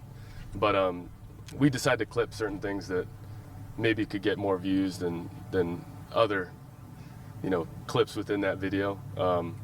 I just challenge everyone to watch the full video, and not just watch one clip. Dillon, going through the draft process, the biggest criticism was your size. What do you have to say to those critics say that you might not be big enough? I have nothing to say to the critics. For me, everyone has an opinion and is right to have their own opinion and can speak in how they feel. But for me, like I said, I'm simple, I'm focused. I got goals I want to accomplish. I would not be here if I listened to other people. So for me, it's listening to the right people, coaches, getting better every single day, and controlling what you can is when you get in between those white lines, dominating the moment, maximizing the moment, being present. That's why I keep saying, like, the Cleveland media is definitely going to have to understand the type of guys they're dealing with. And these guys they're not falling for these little tricks. I would say that's probably the fourth time where they asked them a question. They kind of could have tripped them up or threw them off, and they're not falling for it. So I think that's really good. And this is one of those things where, we kind of go through and we put everything on the player and say, man, this player is doing this or this player is doing that. And we don't think about the environment that they're doing it in. And one thing about Cleveland media, Cleveland media is not like New York media. I'm not comparing it to that. But I think Cleveland media is more emotional with how their emotions swing from day to day. And even later as I get to like how they talked about the Cavs this week and then the solutions that they tried to give for the Cavs, it's just the Cleveland media is very emotional and they jump all over the place and they try to find these little things. Oh, definitely. Facts. Like it definitely, when you hear, if you didn't know, if this wasn't the Browns putting this out, you would think that this was just an interview, maybe national media, leading up to them about to play a game. You would never think that these are going to be the people that they're going to be, around. And they're going to be asking them questions every single week. It gets to the point where Andrew Berry, the Browns general manager, Kevin Stefanski, the Browns coach, the media gets mad because they're like, you don't give us anything. They answer all questions vanilla. They will not give you anything. They'll tell little jokes here and there, but they don't really give anything because they know how to be twisted. And this is a lot of people's first time seeing this, because you're like, these are the people that cover the team? Yep, these are the people that cover the team. So we got like a minute to go. We're gonna get through this last minute of Dillon's interview. You said, one last thing. Yep. You said the day you were drafted, we talked to you on the phone. This is another one of those they're gonna try to catch him up questions. You said you've never been not a starter. So is your mindset that you can be the starter early to this team? I think it's so early. For me, I said that in the sense that I only know one way to prepare. I only know one way to work, and that is as the starter. I've played a bunch of ball and have a lot of experience, so I'm going to use that to my advantage. But for the most part, I can't say that right now. I got to continue to dominate the moment and have great practices. As you build upon that, I still look forward to meeting my new teammates, the vets on Monday. So I think that'll be a question down the road. But I think every day I approach is like I'm going to go get that rep. And, I live it like that.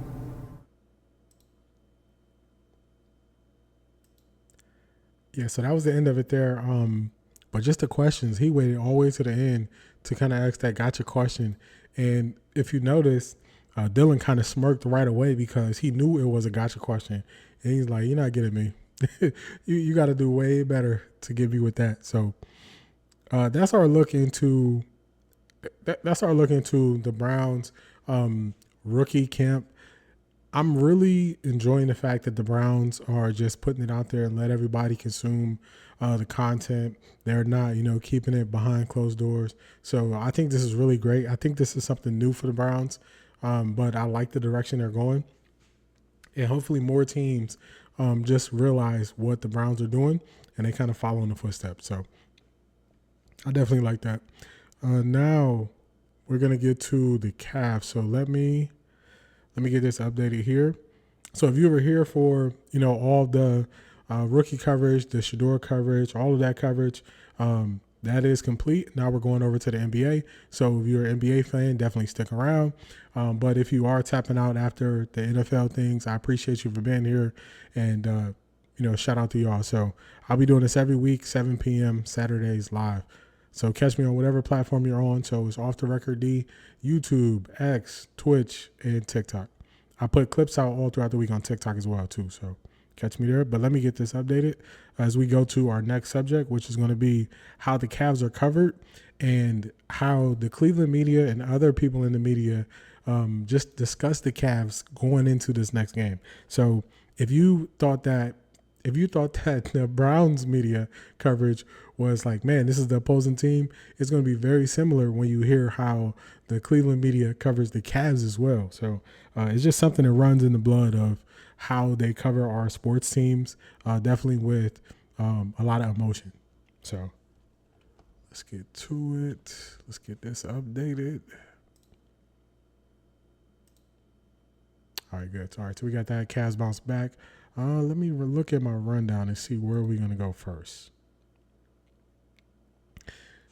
So the way we're going to break this down is we're going to get into – my mic is shaking. We're going to get into the coverage before Game 3. So it's very important for us to look at how they were covering the Cavs before Game 3 and then go through to how they covered even leading up to Game 3 where they were picking against the Cavs even though the guys had the potential to come back and play. So let's start with, let's see.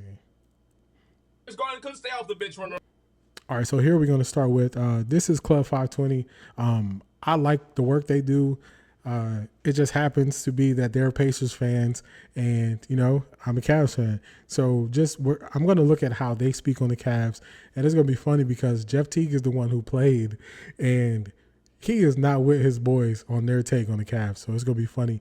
We're not gonna play this full 14 minutes. We're gonna get a couple minutes of it and then keep this thing on rolling because I got about 6 different clips that we're gonna show as I give my breakdown of what I see and kind of where they're missing the opportunity to give the Cavs ideas or speak on ideas that the Cavs could use to be better versus just kind of saying, oh, just go hit somebody or, play better. Don't be soft. So this is the first one. This Club 520. Fair use for all the videos I'm using tonight.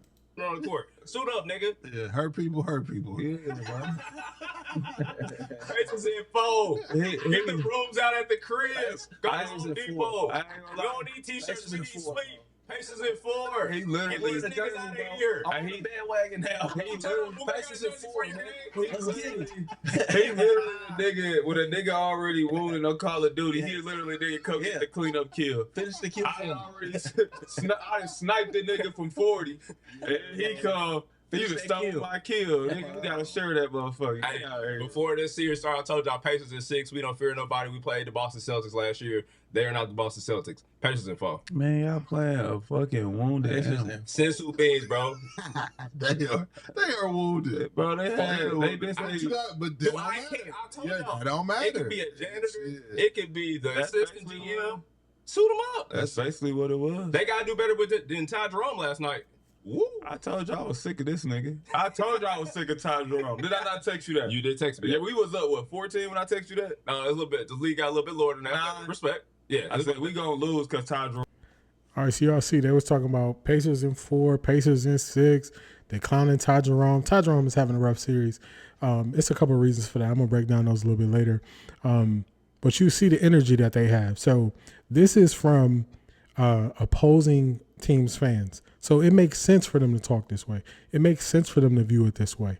So now we're going to jump over and we're going to go to, this is going to be Chandler Parsons, Lou Will, and Michelle Beadle. So we're just going to play a short part of their clip of what they're speaking on. Kind of, you forget about how beautiful the season, you know what I mean? So it's hard. Again, this season is far from over. They can go and steal game 3 and all of a sudden it shifts again. I'd like to think with the injury that Garland and DeAndre Hunter have too, and Mobley, I'd like to think they're playing game 3. Who knows if they will? I thought they were going to play this game too. The fact that all of them were out was shocking. But yeah, this is going to be out. This is going to hurt some guys' free agency that they're going into this summer. You can lose some money and some opportunity if you go down. Hold on, Chandler. I'm gonna let you finish, but it's a lot of basketball to be played. That's what I said. I don't think it's over by any means. Let's not put all of that on it because we've seen weirder things happen. You know, like they're down 0-2 at home, but if they go out on the road and can go get 2 in Indiana, we're having a completely different conversation by this time. Go get 1 in But the Indiana. odds are Absolutely. they definitely made their road difficult. Like that. All right, so this is another clip. So you see actual former NBA players are talking about it different. Chandler Parsons said, hey, the Cavs just got to go get game 3. They get go get game 3. The pressure is start to build up on the Pacers. And we got to see how they respond to the pressure. The Cavs responded well in game 2, and they flamed out at the end of the game. A lot of mental errors was the reason they lost in game 2. Game 3, they showed their resolve, they showed their resilience, and they showed that they're not backing down from a challenge. So now it's the Pacers' turn to see how they respond after they got hit in the face. So just going through, first we started with, 520 Pacers fans. Now we started with more neutral. I don't think either one of them has any ties to Cleveland or Indiana. I don't think either one of them played in any of those teams. So now let's get as he's ready for these. So this is going to be some of, actually, I want to go Brian Windhurst first. A hole down. All right, so we're going to go Brian Windhurst. Then we're going to go to that clip that I was about to start. And then we're going to, get to some other Cleveland stuff. So let's go here. Let's go Wendy first. 0-2 after dropping the first 2 against the Pacers at home in the second round here. Let's start with this. An injury update, a health update. What can you tell us about Darius Garland, Evan Mobley, DeAndre Hunter? I don't have a solid update, Chris. Darius Garland is truly hurt. You know, I know that it's difficult to process because the Cavs keep calling him questionable. Clearly, he's been out. He has not been close to playing. They still have, you know, we're doing this on Thursday morning. They still have, you know, 36 hours or so to the game. You know, we'll see. I think it's going to be, you know, there's a treatment thing and they'll see. I know that that's extraordinarily frustrating for Cavs fans, but I would just say Darius Garland had this injury at the end of the regular season. They gave him a couple of days off. They brought him back for the playoffs and played because what you're supposed to do, right, is play in the playoffs because you play in the playoffs. And then he was re-injured. You know, they didn't hold him out because they were, you know, super conservative with injury. He played and he was re-injured and the injury is worse. So, So I'm playing this, especially Wendy actually saying what's happening. So a lot of people were calling for Darius Garland. Oh, he's supposed to be playing. He's supposed to be playing. He's not hurt. He's injured. That's why he missed so many games. And people were just thinking, oh man, we were blowing out Miami, so we didn't really need him. But they weren't thinking that maybe he's really hurt. And the truth is he was really hurt. So that's why he was missing those games. So once you hear that he's really hurt, you got to look at the situation totally different. But now let's get to a narrative that people just throw at the Cavs. And if nothing else, after game 3, we should not hear this anymore this playoffs. So this is Ultimate Cleveland Sports Show. Oh, man, I can't think of his name. This is Jared Greenberg. Bull's going to ask him a question, and then this is going to be his response to the question Bull asked him. I think I got it in the right spot. These moments, until you've been through it, you don't know. Right. And again, I am not doubting the other guy's willingness to want to win, but Donovan's been in this position before where he is expected to win. It's the rest of the group's first time in a position where they're expected to win. Yep. And that comes with a whole different set of circumstances and pressure than you could ever quantify in words for somebody until you actually live it. And I hate to say this, and again, I don't want to, talk out of both sides out of my mouth, because on one hand, you don't know what this opportunity looks like. And whether Boston breaks up their team or not, you don't know what the rest of the East does. Does Giannis change teams? Does Kevin Durant come to the East? Correct. Knicks in the first round. Stuff like in the regular season, you could lose. All right, so we're about to get to it. Bull is about to ask a question, and I think Jared Greenberg's his response is hilarious. I am going to speed this up. So normally, man, I don't listen to anything at normal speed on YouTube because I'm just sorting through so much information. So we're going to speed this up a little bit. 1.25. Lose a game, but win something for the playoffs. In the regular season, you can win a game, but it does nothing to help you down the road. He would teach those lessons. LeBron would always talk about that. And now I think what you're seeing with this group of guys, and it sucks because this was the opportunity for the Cavs. It's not over, right? Like we've seen weirder stuff than the Cavs going to Indy and winning the next 2. We've seen weirder stuff in this league. It's not over. Jared, last thing, the Cavs 2 years ago got manhandled by the Knicks in the first round. Last year, the Cavs eventually won the series, but the Magic were very physical with them. The Pacers have beat the crap out of the Cavs in this series. What is it with this? Like, relative to the rest of the NBA playoffs, this to me has been literally like the least physical series of any series that's been played. And we're making this out to be like there's fights in these games. No, I'm not saying it to that extreme, but they're way more. My point is they're way more physical than the Cavs are. The Cavs have a reputation of being a soft team. You're not buying that? No, I think you're playing into the narrative. I think you want it to be that. Thank you. I'm glad someone national can say we've been trying to tell you for 3 days now here, Bull. Wait a second. Thank you, Jared. I don't purposely do narratives or come up with phony bullshit. I give my honest opinion. And the Cavs, I think they have a reputation of being soft. I'm with Bull on this. Yeah. You've never argued with me on this. What are you talking about? Teams feel like they can push them around. Different levels of toughness. Teams feel like they can push them around. Time out. We're saying two different things. I'm not disagreeing with you that narrative doesn't exist. What I'm disagreeing with you is I have not seen over the first 2 games of this series one team that's been so significantly tougher or more aggressive than the other team. What I saw the other night was a mental breakdown when the pressure counted the most, and it just so happened that 3 of the most important players on the Cavs roster was not on the floor when those meltdowns took place. Right, and my point is, Jared, that the reason some of their best players are not playing is because they've gotten beaten up a little by the Pacers, right? And Kenny Atkinson complained. They didn't get beat up by the Pacers. Evan Mobley sprained his ankle because he came down on a guy. Kenny Atkinson complained because he was in Evan Mobley's landing space. Hunter was going to the basket and got knocked out the air, came down funny on his hand. Those weren't overly physical plays. So the two things don't match.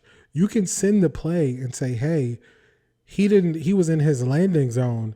Evan Mobley should have been provided with an opportunity to land, or y'all should have called the flagrant that it's supposed to be. Ever since Kawhi Leonard got hurt by Zaza Pachulia way back in the day when the Spurs were going to probably take out Golden State. So that's one thing. Hunter, it wasn't a flagrant foul. So just calling everything, calling them soft, that's the easy way to do things. And it's just not true. So I'm glad he got this pushback. Complained about it, that it was over the line. Some of these hits, Jared Allen getting knocked to the ground, and yet the Cavs. Jared Allen got 2-hand pushed out the air on a dunk. That you should send that to the NBA and say, hey, they missed this call. That's what he did. He sent 3 plays that they missed.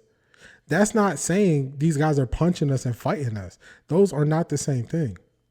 There's no retaliation. There's no physical play as Donovan Mitchell's getting double teamed and beat up every play, it seems. No? You're not buying it. So I'm not like, so you right before I came on, you guys said the solution is throw Tristan Thompson out there for 7 minutes and let him get a few fouls. Like, okay, like if that's going to help you guys set the tone for how you want to play, fine. I don't know that Tristan Thompson, when you're missing 3 guys that are capable of scoring 20 points or more in a game, when those 3 guys are out, I'm not putting another guy on the floor that is capable of scoring 3 points a game.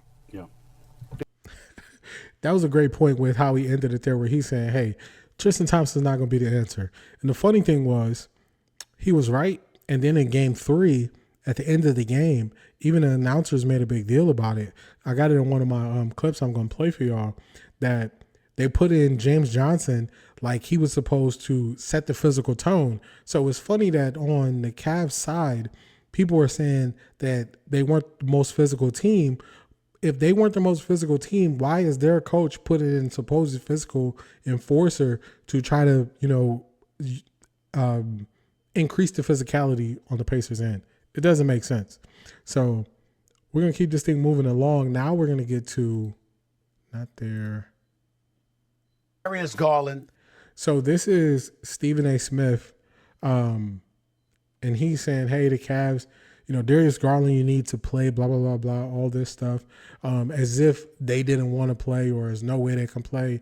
And this is the point where these guys, they just got to stop. They got to stop, like, with these phony narratives that they're creating to make it seem like Darius Garland wouldn't want to be out there playing.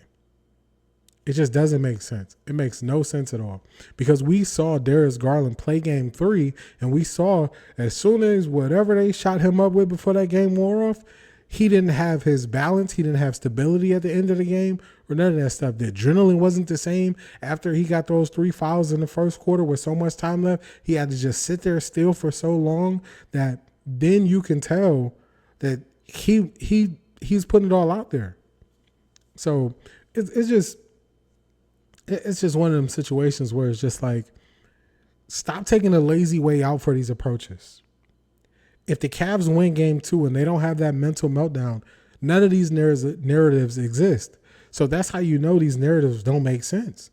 Because if you can just eliminate them by the Cavs boxing out on 2 free throws, the game is different. Now, if you want to knock Kenny Atkinson for some of his things, he should have substituted the biggest lineup of all the big guys he had to box out on that second shot by Halliburton. You can knock him for that decision. But just put Tristan Thompson in and push people around. Tristan Thompson wasn't the reason. He wasn't the solution. The Pacers found that out too. Their enforcer wasn't the solution. So you know, sometimes when you have guys who cover football so much, when they cover the NBA, the easiest thing they go to is be more physical. What does that even mean? What does that even mean? Break down. Tell me how you want them to be more physical. Do you want them to be more aggressive on their boxing out? Do you want them to be more aggressive on them setting screens? Explain to me how you want them to be more physical. When people give you a solution and the solution isn't quantifiable, I throw it out. If you've been watching me or listening to me for a couple of weeks, you know I'm always telling you, when people start to say these things that aren't quantifiable, we can't deal in that. We got to deal in things. If you telling the guy he needs to get better at something, say what he needs to get better at. And the people who can't say what they need to get better at, it just shows their just lack of understanding of what they're critiquing. Sorry, I went on a little tangent there, but let's listen to Stephen A.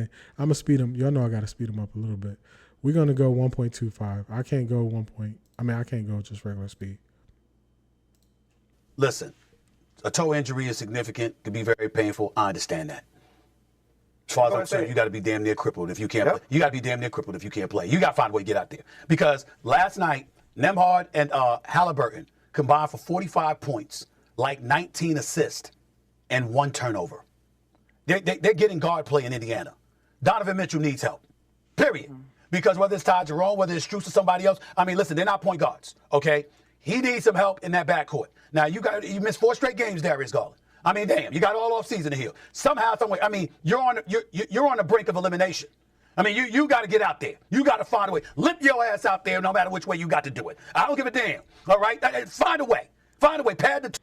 All right, that's enough from Stephen A. Now we're going to get to the Cavs guys talking about this. He didn't play.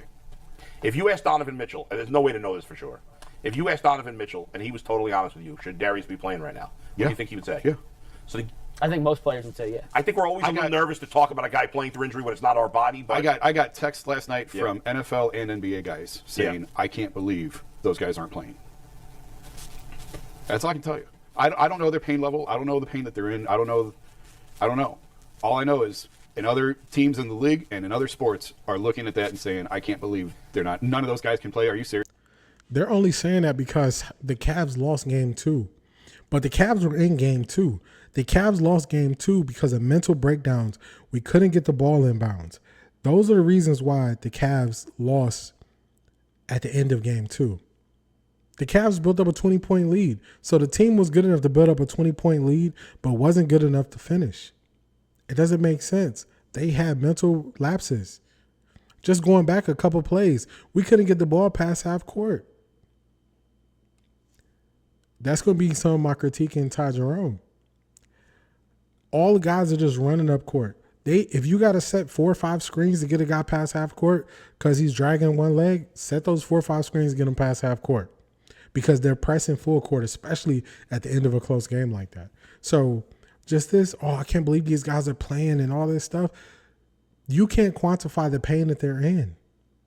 You can't quantify it. You saw, this is the thing. They saw Evan Mobley in a walking boot after the game. So you telling me he walking boot 2 days later, he's just gonna be good to go? Everybody saw the ankle sprain. Some of these things, so if Evan Mobley has an ankle sprain, it usually takes about 6 weeks to recover from. They want him to play in a day. Darius Garland re-injured his turf toe, which take way longer to recover from. They expect him to play in a week. Some of this stuff is unrealistic. Hunter, I think he dislocated his thumb or did something to his thumb on his shooting hand. This stuff don't make sense. It doesn't make sense. When you can't break down what the breakdown was in the game, you just, you got to play, push through. This stuff don't even make sense. I'm going to listen to them a little bit more, and then we're going to get to how they picked the game before game 3. Serious? Doesn't that go into this whole Cavs are soft thing? It's part of it. Yeah. Again. That's why I don't believe this team's ever going to win a championship, because they're soft. I think they're soft. Again, this is just lazy. This is lazy. They're being lazy analysts right now. They're being lazy analysts. So you telling me not boxing out and not putting all the big guys you have at the end of that game to secure that rebound when we still had one, I think we still had one time out at the time. That was just a poor decision. Donovan Mitchell getting pressed. Nobody coming to set the pick. He just got steered into the sideline. That's not soft. This is poor execution. These are bad decisions. Ty Jerome, what they figured out is Ty Jerome don't have good foot speed. So if we press him, they forced him into a 6-second violation. I want to say in game 2, they just been pressing him full court, and he's not adapting. Anytime he can get a running start with the ball on the inbounds, he should take that running start because he's not just the shifty guy like Garland. He's not adjusting to that. He's still walking it up. He's backing people down like Mark Jackson when he was on the Knicks and on the Pacers. You got to adapt. You got to adapt. So what happened? Game 3, he got less minutes. His shot ain't there. He's saying he's confident, but it's one thing to say you're confident, but then you got to back it up with you proving that you're confident. Even at the end of the game, the very end of the game in Indiana, Ty Jerome took like 3 threes just trying to see one go in. He couldn't get one to go in. So just saying this soft stuff, it's like, okay, you say they're soft. How can they improve? What areas do they need to not be soft in? This is where, people just kind of just ask one follow-up question. You say they're soft, give me one follow-up question. Okay, bull, Cavs are soft. My follow-up question is, what areas do they need to get tougher in? Because they're never going to say this. They're just going to change it. Well, you're soft until you're not. Okay. Well, what leads you to believe they're not going to be soft anymore? There you go. Getting tired of being called soft and getting pushed around? No answers. Getting tired of being called soft. You're soft until you're not soft. You're soft until you're not soft. People can call you soft your whole career. This is the emotion. This is the frustration. I get it. Y'all are, a lot of this stuff is coming from the view of like a fan standpoint. And this is not from an analyst viewpoint. And then when you actually had the analyst on, he was like, this is not more physical. Are these guys watching the Minnesota versus Golden State? Minnesota versus Golden State is on right now. Are they watching the physicality there with Draymond smacking people and stuff? Did they watch the Houston versus Golden State series with how physical that was? So just saying, like, it's just easy just to say the Cavs are soft. What they need to do to get tougher, where they need to get tougher at. That's all we need from that video. That's basically what that video is. Everybody agreeing that the Cavs are soft. So now this is a short video where they're going to call out their picks for game 3. So what I'm going to do is I can't take this on regular speed. I'm going to go 1.5 on the speed just because we just want to get through them calling what their picks are. This is before game 3. Let's make our picks for tonight. I'm going to be shocked if anybody picks the Cavs to lose. Do we have anybody here? I am. I'm picking the Cavs to lose. I don't feel good about the team. Oh, wow. I think they've shown no toughness and no grit. I'm not as convinced as everybody else is that all 3 guys are going to play. I hope I'm wrong. Yeah. I certainly hope I'm wrong about picking them to lose. But I got the Pacers in a close game at home. Okay. That's the best news I've heard all day. No toughness, no grit. That's the reason why he's not picking them. This team is all toughness, all grit. Them missing those 3 key guys and being in position to win game 2 showed you toughness and grit. These are things, I'm telling you, if your analysis is stuff that's not quantifiable. So I picked the Celtics. This is an example. I picked the Celtics to beat the Knicks in 5 games. And to me, I didn't think the Knicks could score enough points to beat the Celtics. The Celtics have been pretty solid with shooting the 3 ball all year. They get up a lot of them. They lean on the 3. So I wasn't expecting they was going to shoot 25 for 100 from the 3-point line in the first 2 games and lose the first 2 games. But you see what happened today. The Knicks were hitting shots. The Celtics were hitting shots. They blew them out. They couldn't get it close. They were always up by 20, it seemed like. Every time you look at that series, Boston is up by 20. So, just some things you couldn't foresee coming. But it's not soft. Like, that's just not it. Just no toughness, no grit. What do you mean? What are you saying? That don't even make sense. Show me what are the rebound stats. Show me what are points in the paint. Show me those stats. Tell me the stats and tell me the things that they can do to get better. Don't just tell me that it's this or it's this, and these things just don't add up because it's not adding up. So Bull, he picked against the Cavs. Is because you're you become like this homer sometimes with the Cavs, and I feel like you're frustrated with them right now. I am, and so that makes me think they're going to win. Cavs win by double digits tonight. There you go. Look at that. Cavs win by double digits. That shows you that it's just the emotion deciding how I feel about this. That's just emotion. So it's very clear. Let's see what G-Boy says. I got the Cavs.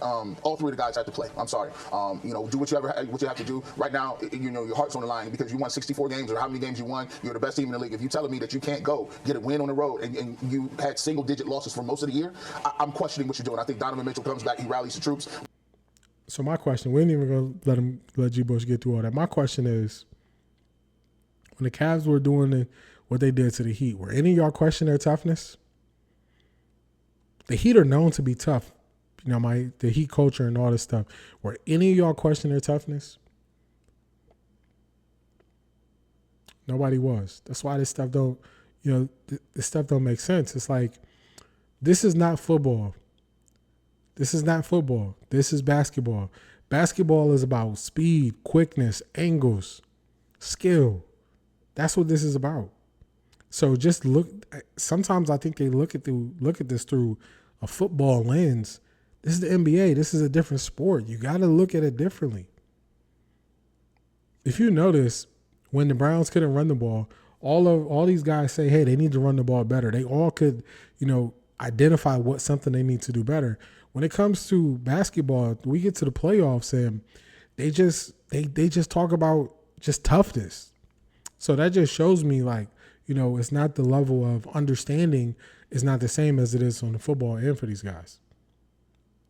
We need a game from Darius Garland. We need whatever Hunter and Mobley can give them. If they get this win, the series is a different series going into Game 4. They're going to win because they have to win. I mean, it's not a must win. I hate when people say that. I say that sometimes. Oh, it's a must win. No, the only thing that's a must win is an elimination game. Well, Jason, is it can't lose? No, it's a must win. I mean, what is it must to me, you're just parsing words. It's the same thing. If you can't lose, well, you can lose it because there's a scenario that exists that they lose this game and they win the series. No team has ever come back from 3-0, correct? In the NBA? Not basketball, no. No team has ever done it. And baseball, obviously, the Yankees blew a 3-0 lead to the Red Sox. But I don't think in the NBA any team has ever come back from a 3-0. Nope. Does that mean that it can't happen? It could. It could happen. 7% of the teams in the NBA that lose the first two games in the series come back and win. Only 6 times in the history of the NBA, including the Denver series a week ago, has a team lost the first 2 games at home and come back to win the series. This Cavaliers team, if healthy, is 100% capable of doing that. They will win tonight because they have to win tonight.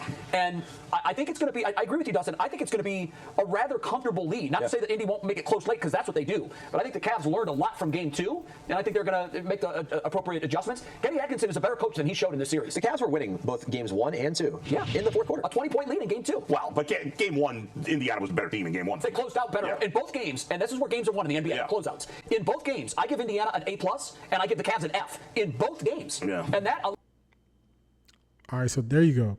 Now you're getting specific with it. You're saying, okay, closing out, they're not doing good at closing out games, which is true. We listened to all that to finally get to something that was going to give us some type of solutions. All right, so I thought it was funny. Rick Carlisle, he's been talking about, like the foul calls and stuff like that. And the Cavs sending in, the 3 different the Cavs sending in the 3 different plays that they wanted to be reviewed. The 2-hand push. I wonder if they have it on X. Let's see.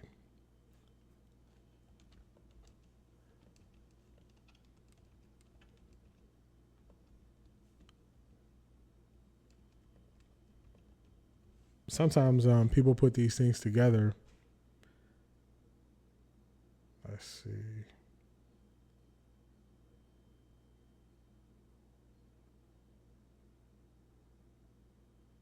All right, no, I don't think they have it.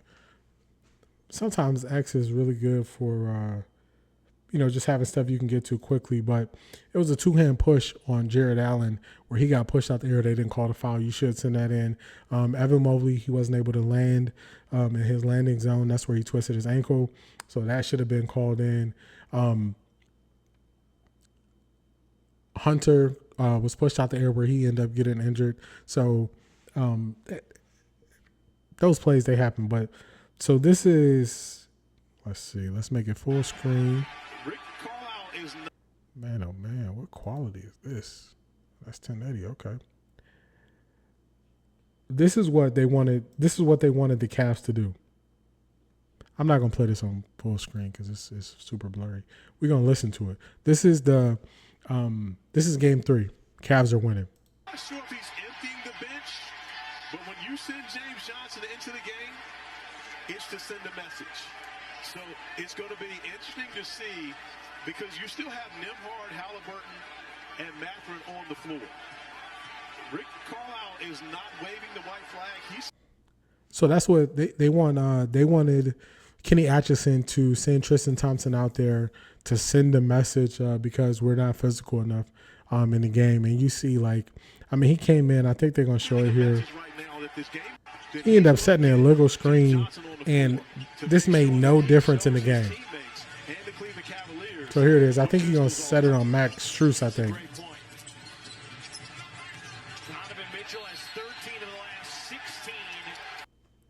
So what type of difference did that make? Inconsequential to the game.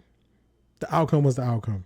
When he set that screen, it was 96 to 120. They're down 24 points in the fourth quarter. What's that going to do? We send Tristan Thompson in. He goes in and fouls somebody. What's that going to do? It's not going to do nothing. We don't need these. We don't need symbolism. We need solutions. We need Isaac Okoro, who can't consistently hit a corner three, but is a great defender. We need to give him less minutes. He didn't come in to the very end of the game. We need Ty Jerome, who didn't face this type of pressure versus the Heat. We need him to play less minutes. I think he played 13 minutes. These are solutions. When you get Darius Garland back, he's bringing the ball up court. He's shifty. He's quick. So even if they try to press him, he has the ability to get around them, even on a bum toe. These are solutions. These are things that you can do that, you can actually prove, and they'll help you play better. So those are the things that we could do better. Some guys, the moment's kind of too big right now. Let them settle in and adjust the lineup. Sam Merrill, he got a lot of Ty Jerome's minutes. Great defense. Great defense. Dean Wade is another one. I don't know why people are bashing Dean Wade. If he gives us some jumpers, that's a plus. Really, he's in there to be long, make it hard on Siakam. Siakam hasn't had the games or the impact in the series like he probably should have or he wants to have. So it's other things that guys do. You got to think more about just shooting threes and scoring, because we didn't lose game 2 from shooting threes or scoring or lack of it. But that's not why we lost the game. We lost the game. I think Max Strus had a turnover late. Donovan Mitchell had a turnover late. 2 times where we didn't box out on free throws. Ty Jerome not forcing Halliburton to not be able to shoot a 3. Those are the things that we needed to fix. We couldn't get the ball. We couldn't get the ball inbounded on a couple of different times. We had to take, I believe, 2 timeouts in game 2 just to get the ball inbounded. So those are the times where we could do things better. And I'm just telling you this. I seen the game was a couple of days ago. I'm telling you this off the top of my head without even just going through it. So, when people are critiquing things or people are saying that this, and this needs to get better, give us what we can actually do to get better. So let's get to Rick Carlisle. He was saying something about the officials. He was saying, it's not about the officials. It's funny. I couldn't find that clip nowhere. Here, I think it's called for 9 more fouls than them, and they've shot 9 more free throws than us. So doesn't add up. So look, and we're not expecting any gifts from the referees. I don't think we got any in either of the first two games. I know they disagreed with some calls. It's all part of it. It's all part of it. You know? So we've just got to do our very best. All right, so that's enough what we need to hear from Rick Carlisle at that point. The funny thing is you have guys who their whole purpose is to drive and kick. Drive and kick, you're going to take more jump shots. You don't have guys driving to the basket. Donovan Mitchell is attacking the rim. Jared Allen is attacking the rim. Evan Mobley, he shoots a couple threes here and there, but he's attacking. So when you have guys that are attacking, look at how many free throws Max Strus has shot. Not as many because he's not attacking. Look at how many free throws Sam Merrill shot. Not as many because he's not attacking. How many free throws Dean Wade shoot? Not as many because he's not attacking. So it's a style thing. When you have a guy whose whole Tyrese Halliburton, the thing that makes him special is he controls the pace of the game. And besides controlling the pace of the game, he sets his guys up for the easiest catch and shoot threes you're ever going to see. But catch and shoot threes don't lead to free throws. So this is him just talking about the free throw discrepancy, saying it doesn't add up. Find me the person that's attacked the rim as much as Donovan Mitchell has for Indiana. That person isn't there. So then it's funny because this is after the game. This is after game 3. I mean, it was 56-37 on the boards, 18-4 on the offensive boards. And look, this is not on the officials, all right? Zero to do with the officials. This is us not playing with enough presence, posture, disposition, whatever you want to call it.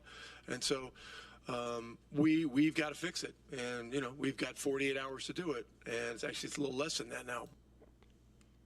So it's funny because at the end or after the game, he's saying it's not on the officials, but I believe he received a tech because he was going at the officials over a call. But, what are you going to do? So after game 2, he was saying there was a discrepancy about the officials and about, how many free throw attempts we had versus the Pacers. And then now after game 3, he's saying, it's not that. But the difference is you don't have anybody who is attacking for the Pacers. Who is attacking the basket? Who's attacking the basket? Who's attacking the rim? And another thing, the Cavs, they had 2 7-footers in game 3. 2 7-footers. They got Jared Allen, they got Evan Mobley, who are good rim protectors, great defenders. So that's going to deter guys from attacking the rim as much.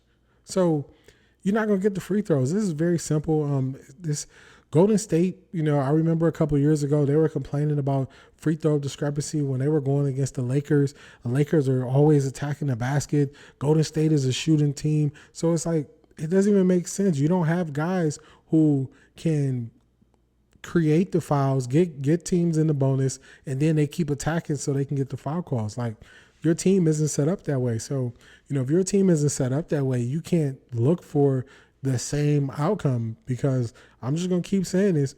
Who on the Pacers attacks the rim as much as Donovan Mitchell? You can't find me the guy. So, the free throw discrepancy is going to be there. It is what it is. That's all I got for y'all, man. It's been a really great show. Thank you, everybody, for the likes. Thank you, everybody, for tapping in. Thank you, everybody, for sticking around on X. Shout out to everybody who was here. I really appreciate y'all. I did start today's show a little bit late. I'm normally on 7 p.m. live Saturday nights off the record D. Catch me live on TikTok, X, and Twitch. And then I'm working to get my full-length full of replays, actually not a replay, full length podcast style episode out at 11 a.m. on Sunday. So if you are, riding and you want to listen to something, something to get you through your day, you like podcasts, I'm trying this model out, and if I start getting some good feedback on it, then I'll get it on Spotify, I'll get it on Apple or wherever you get your podcast. So that's just a goal. That's what I'm looking at going forward. Shout out to everybody for being here. I definitely appreciate it. We had some people who are very active in the chat on TikTok, so I appreciate that. Shout out to y'all, and catch me next week. Follow me on all platforms. Offtharecorddee. Peace.